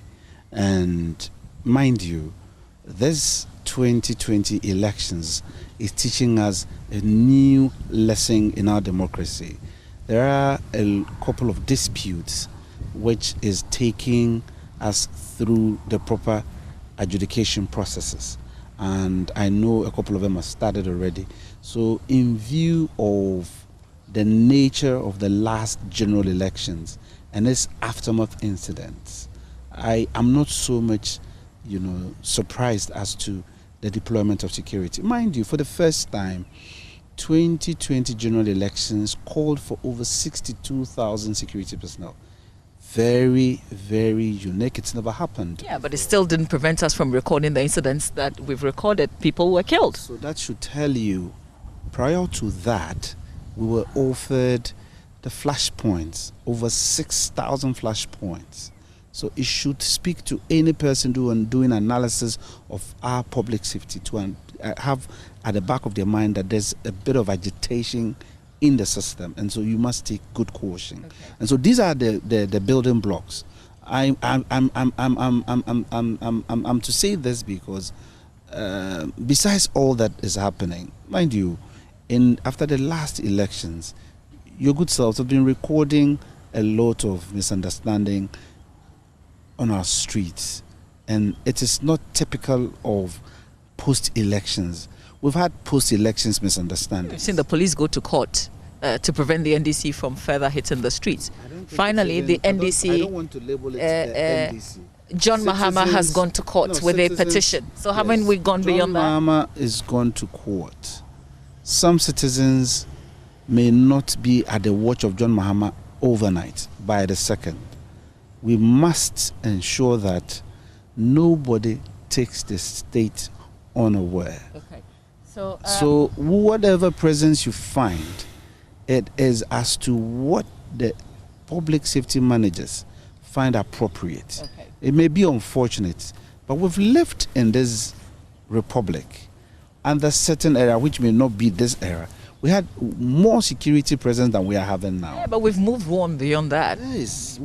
I guess that's why all of us are observing. No, we expected that once we had moved on, we're not going to burn ties on streets. We're not going to pelt police people with stones. Anyway. And so the nature of our advancement must reflect the way we do things. It's not just about me being smooth talker, not a rhetoric. But we must walk the talk. And so if we do things orderly, the system will be smooth for all of us. Okay. Not to put you on the spot, but because you mentioned the violence that we recorded during the elections and in the aftermath, I've been very passionate about an update since the IGP, on behalf of the task force, the election task force, told us about the incident that we recorded, the deaths and then the injuries. Where are we with investigations? at the last count, the Director General of the Criminal Investigations Department did a press meeting and gave an account. The only downside... This has been like, what, more than 2 weeks, right? Yes, the only downside of investigations, and Nelson will tell you, investigations can be completed today. It can take a year. You know what is disappointing? When the NDC minority went on the... Well, they said they were walking. They were probably just like a group would go to a chop bar. But the police put it differently. They've been taken to court. That was quite speedily. Once you are, like I said, investigations can be completed today. It can be completed tomorrow. It could take a week. It could take a month. It could take a year. So this is the challenge when it comes to investigations. If in the matter you just referenced, where we knew all ourselves and we identified ourselves, it's easy business. Isn't it convenient, really, when the most important issues in terms of deaths being recorded, that is still hanging? But I don't want the conversation to be all about this. I agree with you. I agree with you. In the circumstance, Mama V, you may call it so, but it is the reality. It is what it is. We have to make sure we do not tramp on people's liberties and freedoms unnecessarily. And so you cannot just go and accost people and incarcerate them. You must go through the due process. Okay, so I guess on behalf of the many viewers and followers, we need updates. We need updates, and it's been too long. Unfortunately, the times we are in is saddening that we do not have that assertive authority, because we are concluding all our businesses today. That's why I'm saying a lot depends on the 8th Parliament to also continue from where we're living off. You cannot just today, when we are in this exercise, call for ABC. You just have to ensure that you leave good handing over notes, and then people carry on thereafter. Okay, so let's talk about the State of the Nation address, Mr. Dapamako. May I rebut 2 points just quickly? Very quickly. 2 points. It's not true that in an obvious insinuation to the NDC, there were more security deployment than this. It's not true. Even under Jerry Rawlings at the height of his military rule, I didn't even see this. I was born in Accra, I grew up in Accra. Under his mandate, that's first term, second term, we saw swearing-ins. I never saw this level of security deployment. Even under President Kufuor, I never saw this level of security deployment. We are speaking of the sheer size of the security deployment. So my brother Champon shouldn't justify it. There's no need. There's no need. Okay, so he shouldn't justify it. What? And then two. You said, okay, so the final one. It speaks about the speed or the rate of investigations. It's important. It's part of the ingredients of seeking justice.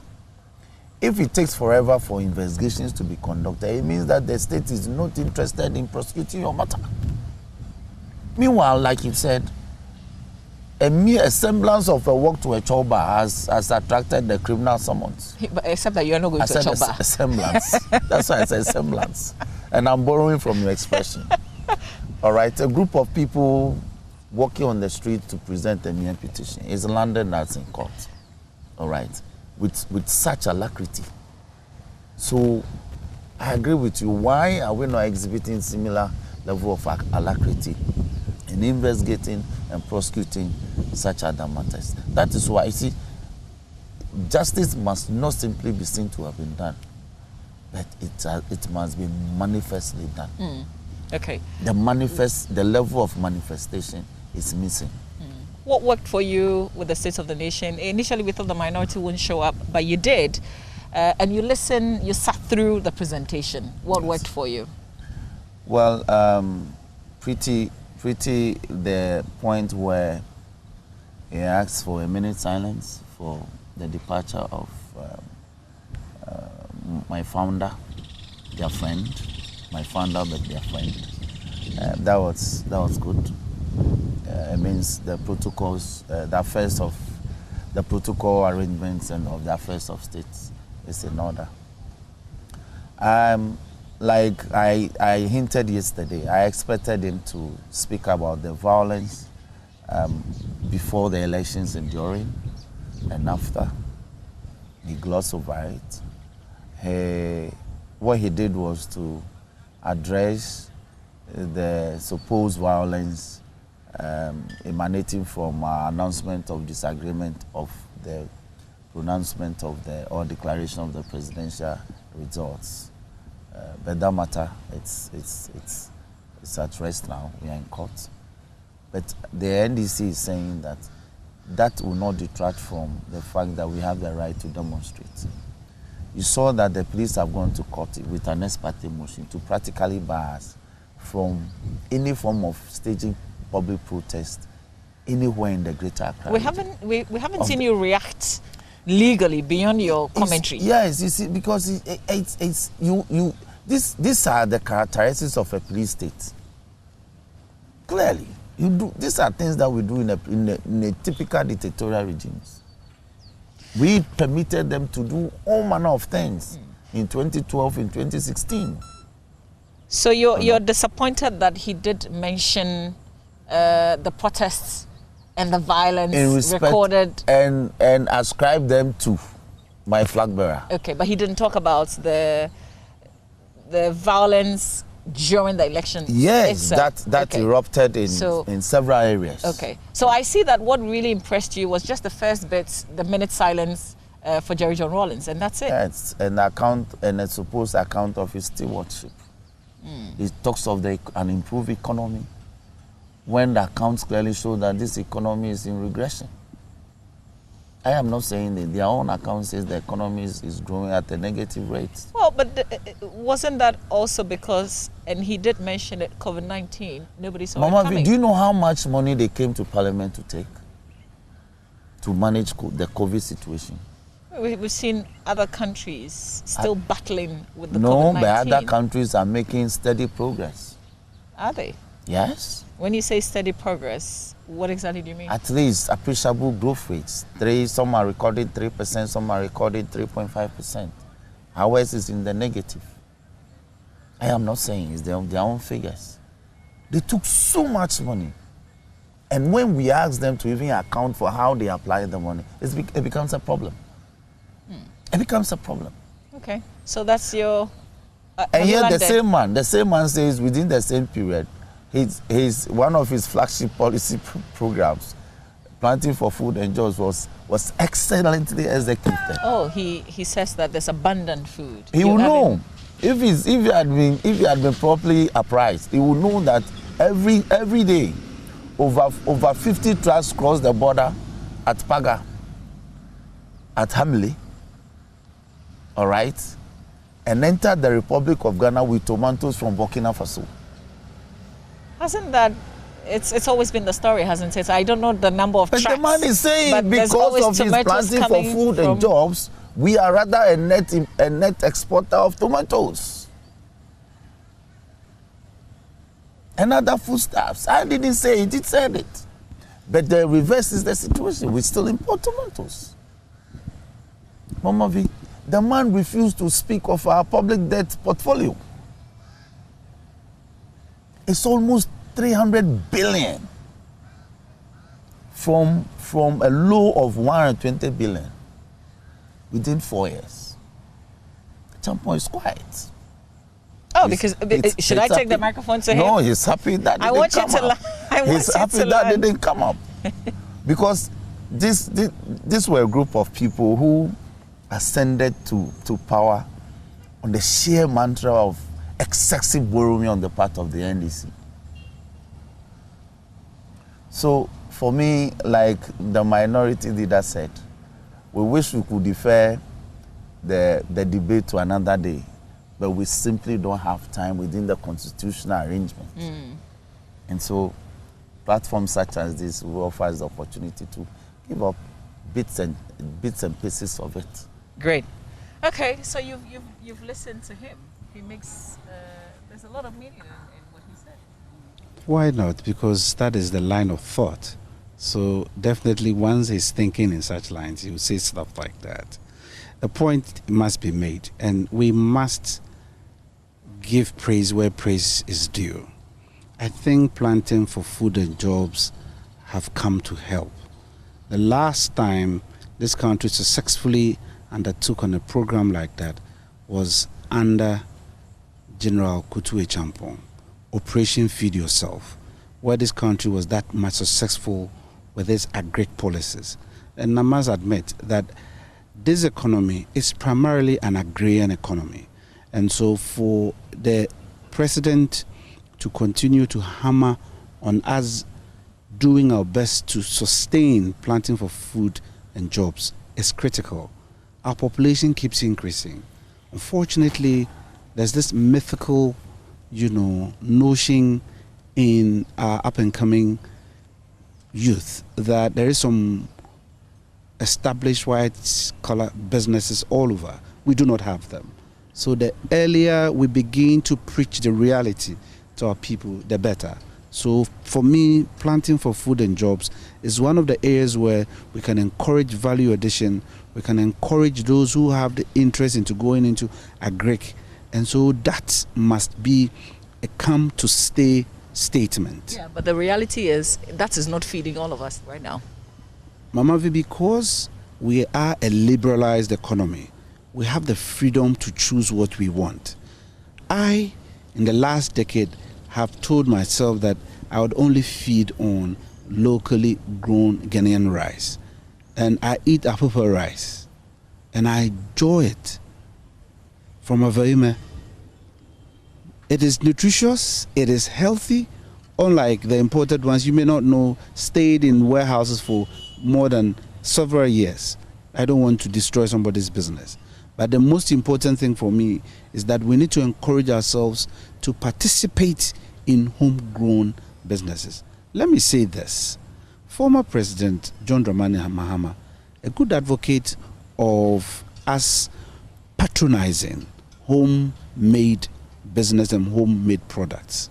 So I'll be surprised any person coming from NDC to be chastising a good policy like planting for food and jobs. I understand that we did not lose tomato growing under Nana Addo Dankwa Akufo-Addo's administration.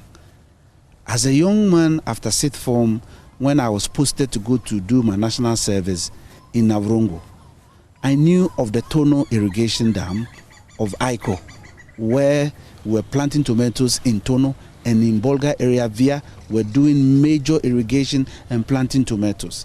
It is not new, but over the period, systemic, we have failed.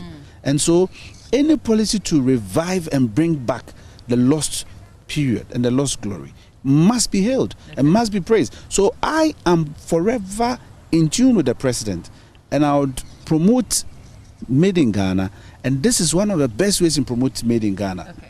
So generally, just sum up your thoughts about the presentation. You've heard reactions, you've reacted to some of the comments, but what do you make of the presentation? Excellent presentation. He took over when the economy was struggling. We had to run to the IMF for policy credibility to sustain our own selves. Fortunately, he inherited, he drove his subordinates. Let's get Ghana out of it. We're out of it today. It was good he reported to us. You rightly said, but for COVID, I'm sure we would have done better than we are now. Beyond that, our financial sector, we are not out of the woods yet. I will not say so. But we have a more robust financial sector serving us today. We only have to ensure that the necessary measures are still maintained. And it is not that Nelson is my brother and my friend. If the processes and the inspectorate regulations are not pursued and followed, let us crack the whip. This is the only way we can save Ghana. It is about making sure that the institutions are tough on operatives. When we do that, nobody will have the chance to come and play around with us. And I must say that Ghana is not there yet. We are still pushing ourselves to be there.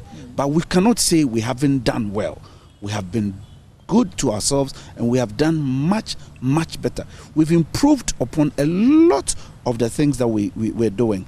And that's why I'm encouraged that under his second administration, let me say this, a former member of this house, as a parliamentarian, he went through the President Rawlings administration, served under President Kufuor as a minister, and then stood for elections and lost, and was the leader and the priest of my tradition under President Mills and then President Mahama. And today he's in the saddle. So at the back of him is a lot of experience. So a lot is expected of him. That's why I think the marking scheme for me is so high. That's why people keep bashing and talking and chastising the way they do. But the problem of Ghana is still not easy to manage. It is a lot. And we demand that all hands. That is why I cite and I pride myself in the statement on the President's acceptance of the declaration by the Electoral Commission of his victory, that Ghana has sent a message to the two major political traditions of this country, the New Patriotic Party and the National Democratic Congress, that Ghana expects us to work together. And this becomes my next message to my brother Nelson, that consensus building, and I know he is a good consensus developer, and that is the way forward for Ghana's growth. But consensus building is not a one-way issue. No, it's interesting that both of you didn't. I made that statement based on experience, my experience with him. I will not call. I say who comes to equity must come with clean hands. Okay, I'll not call on him to build consensus if I do not demonstrate consensus myself. Okay. All right, I must come to be the first person who must go consult and plead where he does not understand. Okay. I plead with him to accept my case. Okay. And then he would also admit to mine when he does not. All right, sure. We have to go, but what would you miss about the 7th Parliament? Just real quick. You miss me. Yes. Definitely I'll miss him. He's such a fantastic chairman. I am not a member of his committee, but anytime I intend he's a good friend of my committee. Or intended to participate on a lot of the important bills. He accommodates me, and over time, I became more like a permanent friend. And I'll miss people like the MP for Offensu South, the chairman of the Constitutional Legal, Honorable Abdallah, a very good man. And I'm shocked that NPP will allow such a person to leave Parliament. In any case, two rebuttals. Oh, I don't have time for that, unfortunately, because we have to go. I just want to ask you, what would you miss about the 7th Parliament? The president. I'm going to miss Nelson. You see, he can't. He's so unrelenting. He would never allow any statement to go without coming back. Even when the speaker has dropped the gavel, he still wants to resurrect matters.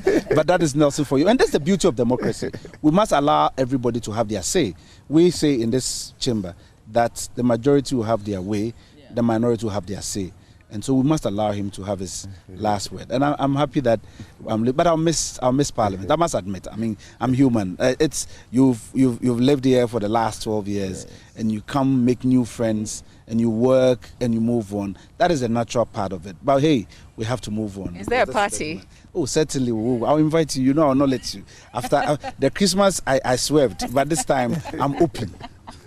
Okay, all right. Listen, I think we will have plenty of time, Mr. Dapamakpo, to talk about the future, the 8th Parliament. So this is certainly to be continued. You're still watching the AM show live from Parliament. My name is Mama Vio Sabwaji, engaging Mr. Roxin Nelson Dapamakpo, Member of Parliament for South Dai, and for the very last time, at least for now, Member of Parliament for Mpraia. So Mr. Said A. Champo. Is it back to you, Benjamin Akakpo?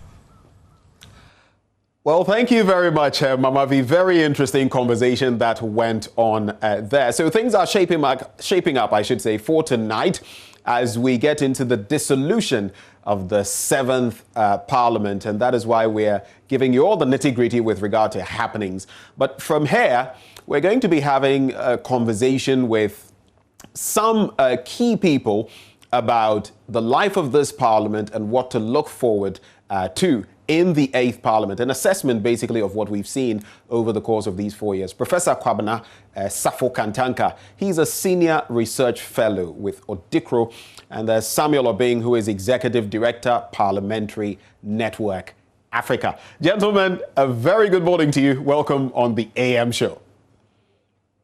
Good morning. Great. Good morning. Great stuff. Okay, so let's start with Prof. And Odikro. Well, we know a lot, the parliamentary handsets and all of that.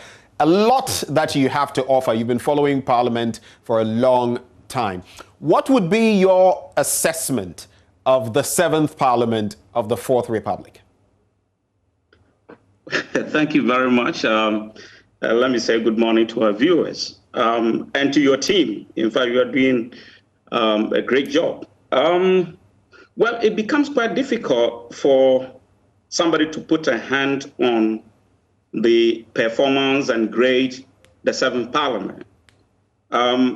If you want to assess, then we have to look at the work of Parliament, what Parliament is supposed to do. So we can look at it from the point of view of the lawmaking, representation, and then oversight and other responsibilities bestowed on Parliament. So we don't have specific assessment tools by which we can measure specifically the performance of Parliament. So maybe going forward, there's something we should be looking at. So first, we will have to look at, say, representation. So MPs come to Parliament representing their constituents, specifically their constituencies from which they came to Parliament. And then they represent Ghanaians as a whole. Now, we're looking at representation, and this is where Odikro comes in handy. For example, in 2016, 2017, thereabout, Odikro did some reports on Parliament, attendance, and then contribution on the floor of Parliament and all that. And you realize that mostly, in most cases, there were a lot of MPs who were absent from Parliament. The Hansard reports, the other reports and all that. And so we can say that from the point of view of Odikro in the last Parliament, and of course, you remember that the Speaker of Parliament, Professor Michael Quay, had occasions to complain about absenteeism of parliamentarians. So on the view that MPs represent their people and that we are supposed to see them in Parliament, we can say that, well, it didn't go that well in terms of how they represented our people. We wanted to see them in Parliament working.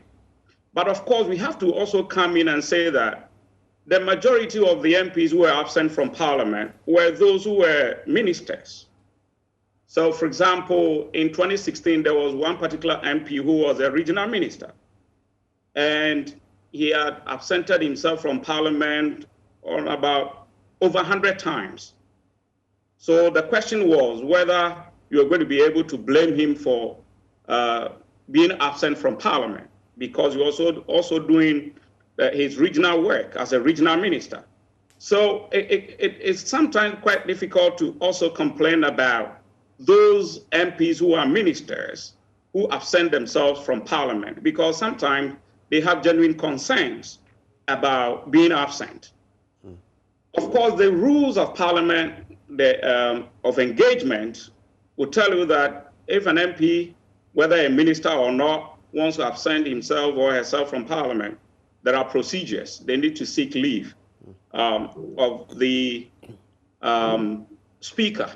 And sometimes we didn't see some of these things. And so for me, generally, in terms of representation, in terms of seeing MPs on the floor of Parliament, it became a bit difficult for us to say that they actually did go to Parliament and represent their people so well. But of course, we have to also add quickly that the work of Parliament mostly occurs at the committee level. And we didn't have access to records at the committee level as to whether some MPs absented themselves from the work of committees. But I can also say that the majority leader, Oseche Mensah Bonsu, has had to, on occasions, complain that if you go to the committee level, only few MPs actually perform the functions of the committees. And so from that score, you can also say that, well, from the majority leader's own assessment, some MPs don't go to committee meetings. And so based on that, you can say that basically on the whole, well, there were problems in terms of representation of MPs, of their constituents. Right. Now, when you come to the lawmaking part of the responsibilities of MPs, of course, yesterday, you remember when the president gave the State of the Nation address, he indicated that he saw the 7th Parliament as having done a lot of work and that they were hardworking, and even went ahead to say that they passed about 50 legislative instruments. I had the occasion to also watch on one of your programs where one MP also said that they passed about more than 100 laws and more than 500 agreements. And so he thought that the 7th Parliament had been the best of all the parliaments since 1992. Now, I'm not in a position to question that because we don't have the assessment tools to measure whether they should have done better or not. Because you have to have a benchmark against which we are measuring that kind of performance. Okay, so let's just to continue from there. There are two things I want to run by you, but let's start with the benchmark you speak of. Should we have certain metrics? After all, we see from time to time think tanks and even Odikro coming up with, assessments of members of parliament and all of that. We see them in the papers, some of these rankings. Should we have certain metrics that we use on a national level? Like we rank the districts and the rest. Should we have a metric system like that to assess our members of parliament? And what do you feel should feed into this, very briefly? Absolutely, yes. Because, for example, when Odikro did the report, there were some MPs who questioned the report and its authenticity, and they gave excuses as Odikro didn't even know the work of parliament and what they did, what the MPs were doing and all that. And so they saw the assessment to be arbitrary. Of course, we disagreed. Now, we should have that kind of metric to be able to measure the work of parliament so that when tomorrow, for example, the 8th Parliament is inaugurated and they start work, we can put a hand on something at the end of the day and say that you were supposed to do A, B, C, D. You didn't do that. And therefore, this is our measure of your performance. We should be able to do that. And I think that Parliament itself should be able to go through that process and prepare some document that we can use as a means of measuring their own performance. Otherwise, at the end of the day, everybody can say whatever they want to say and think that they did well, whilst some may think that they didn't. And so, but it becomes very difficult because we don't have any benchmark against which we are measuring their performance. Right. I think that is a minus.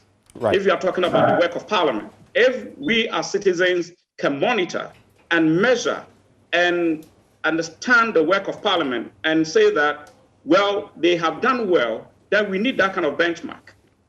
For example, yesterday we heard about the struggle over the emoluments of the MPs of the 7th Parliament, their ex gratia and what have you. And some Ghanaians are questioning, that's a huge amount of money. What did they do in Parliament?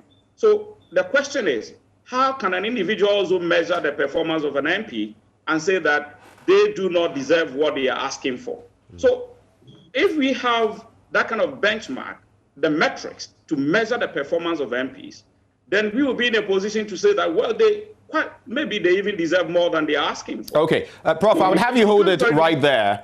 I'll have you hold it right there and cross over to Mr. Obeng as well, Executive Director, Parliamentary Network Africa. So I would actually start from here. I don't know whether you'd like to chip in a brief assessment of the 7th Parliament. If you'd want to, then make it very brief. But I would want to find out from you, do you feel we need that same metric system that Prof is talking about? Do you feel that is all important for us at this point in time? Right.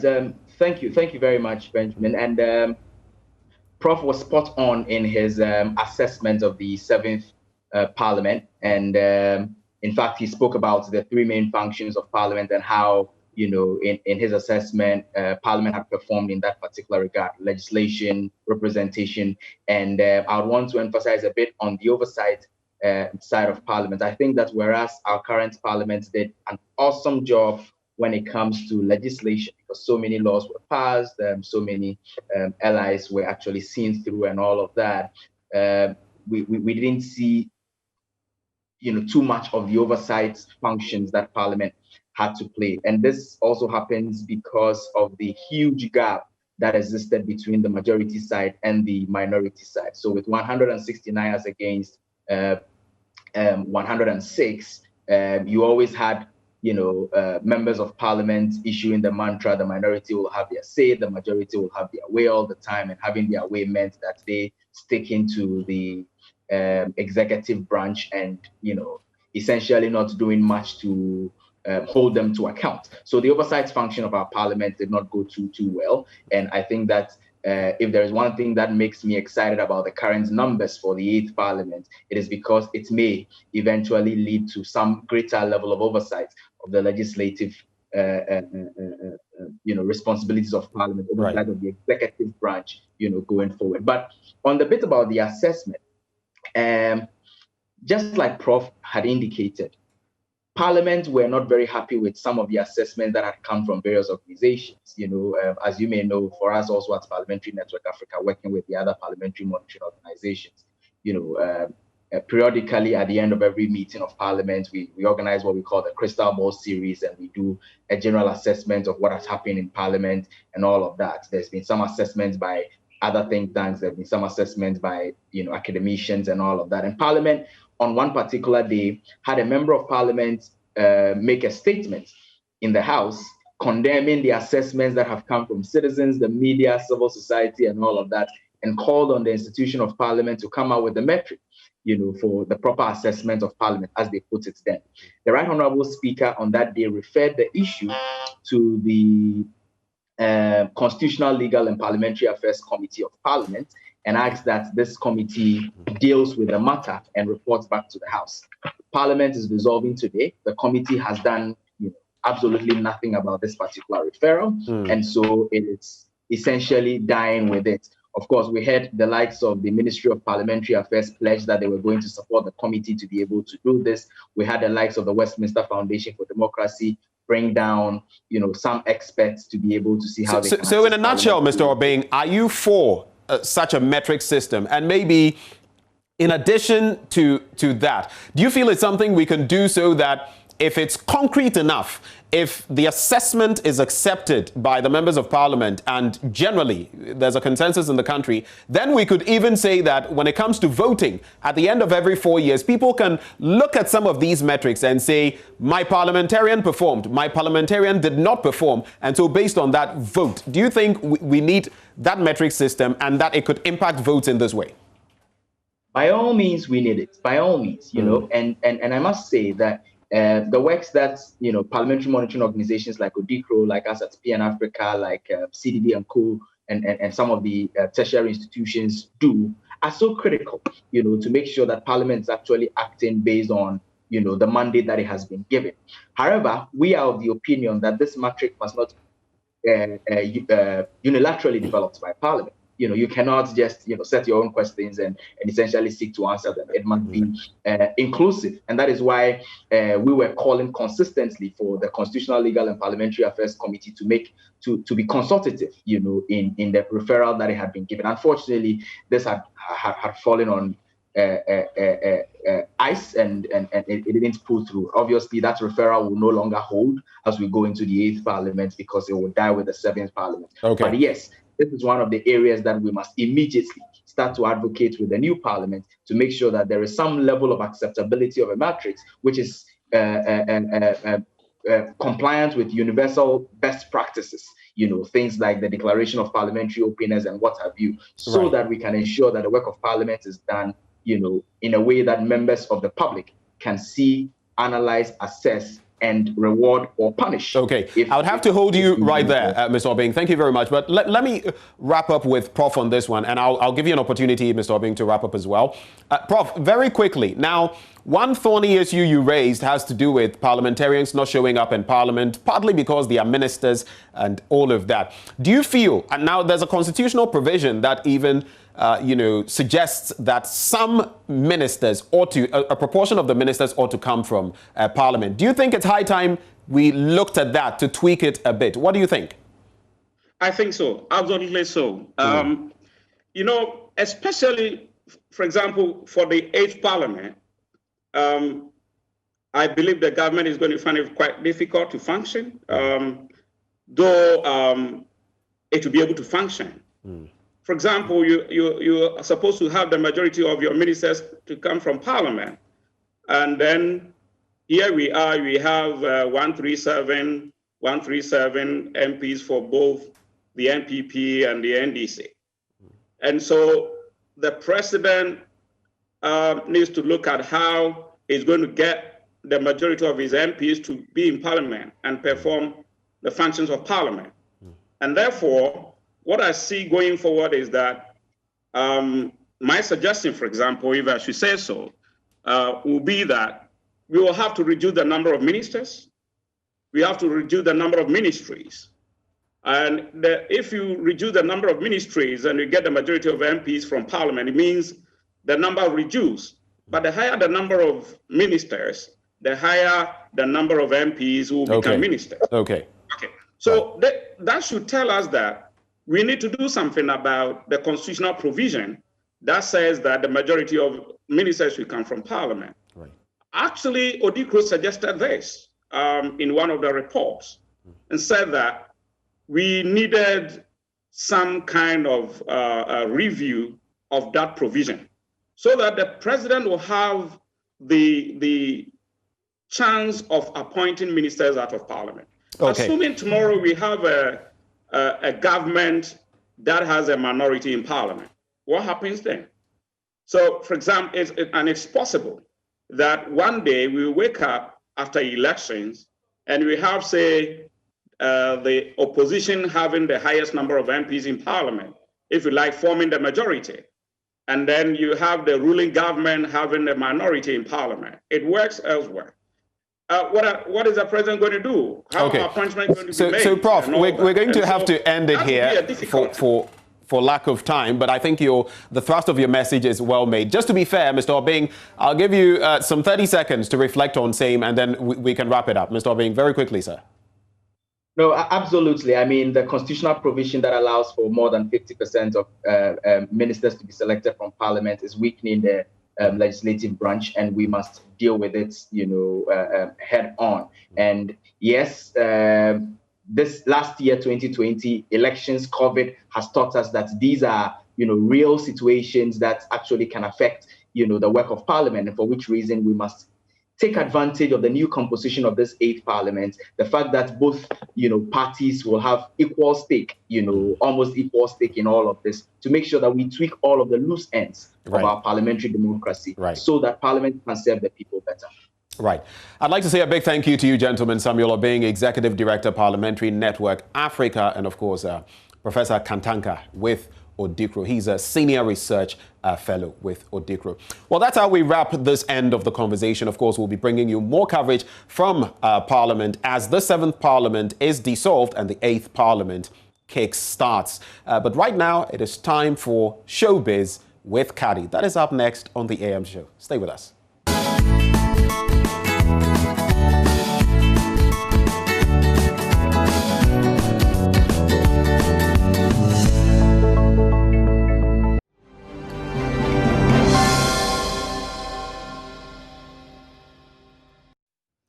morning. You're welcome to the Showbiz segment right here on the AM show. My name is Kadi Asamoah. Now let's move on to our first story. And Ghanaian award-winning background vocalist and composer Nanama, known for features on hit songs like Lord Kenya's Medo, gospel musician Nobo Nketiah's Yesudo, and other hit songs, has expressed disappointment in the current crop of high life musicians. And she says they should learn from, the veteran high life musicians.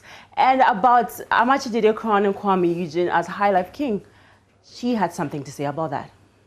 So you've listened to these songs. You've listened to Kwame Eugene, who was crowned the king of high life by Amachidede. Yes. You've listened to his song. He's a king of high life. Really? What do you think about his songs?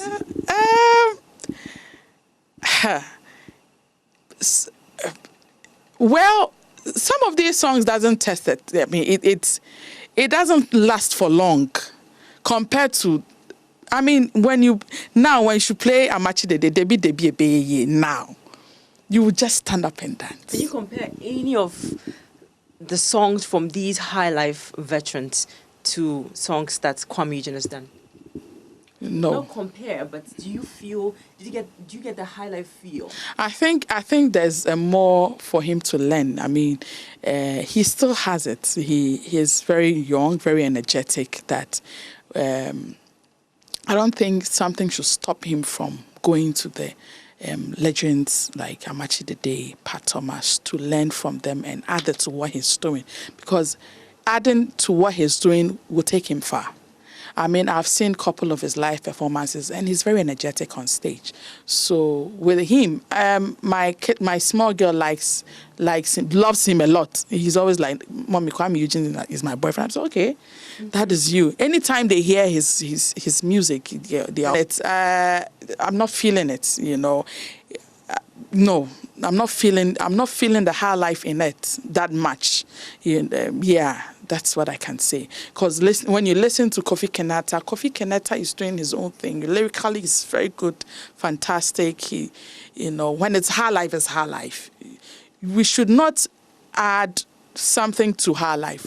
When it's high life, we should do high life. Do you think Kofi Kenyatta is doing more high life than Kwame Eugene? Yes, Kofi is doing more high life. Kofi is doing marvelously well. Should he have gotten the crown? To me, I'll choose Kofi. Okay.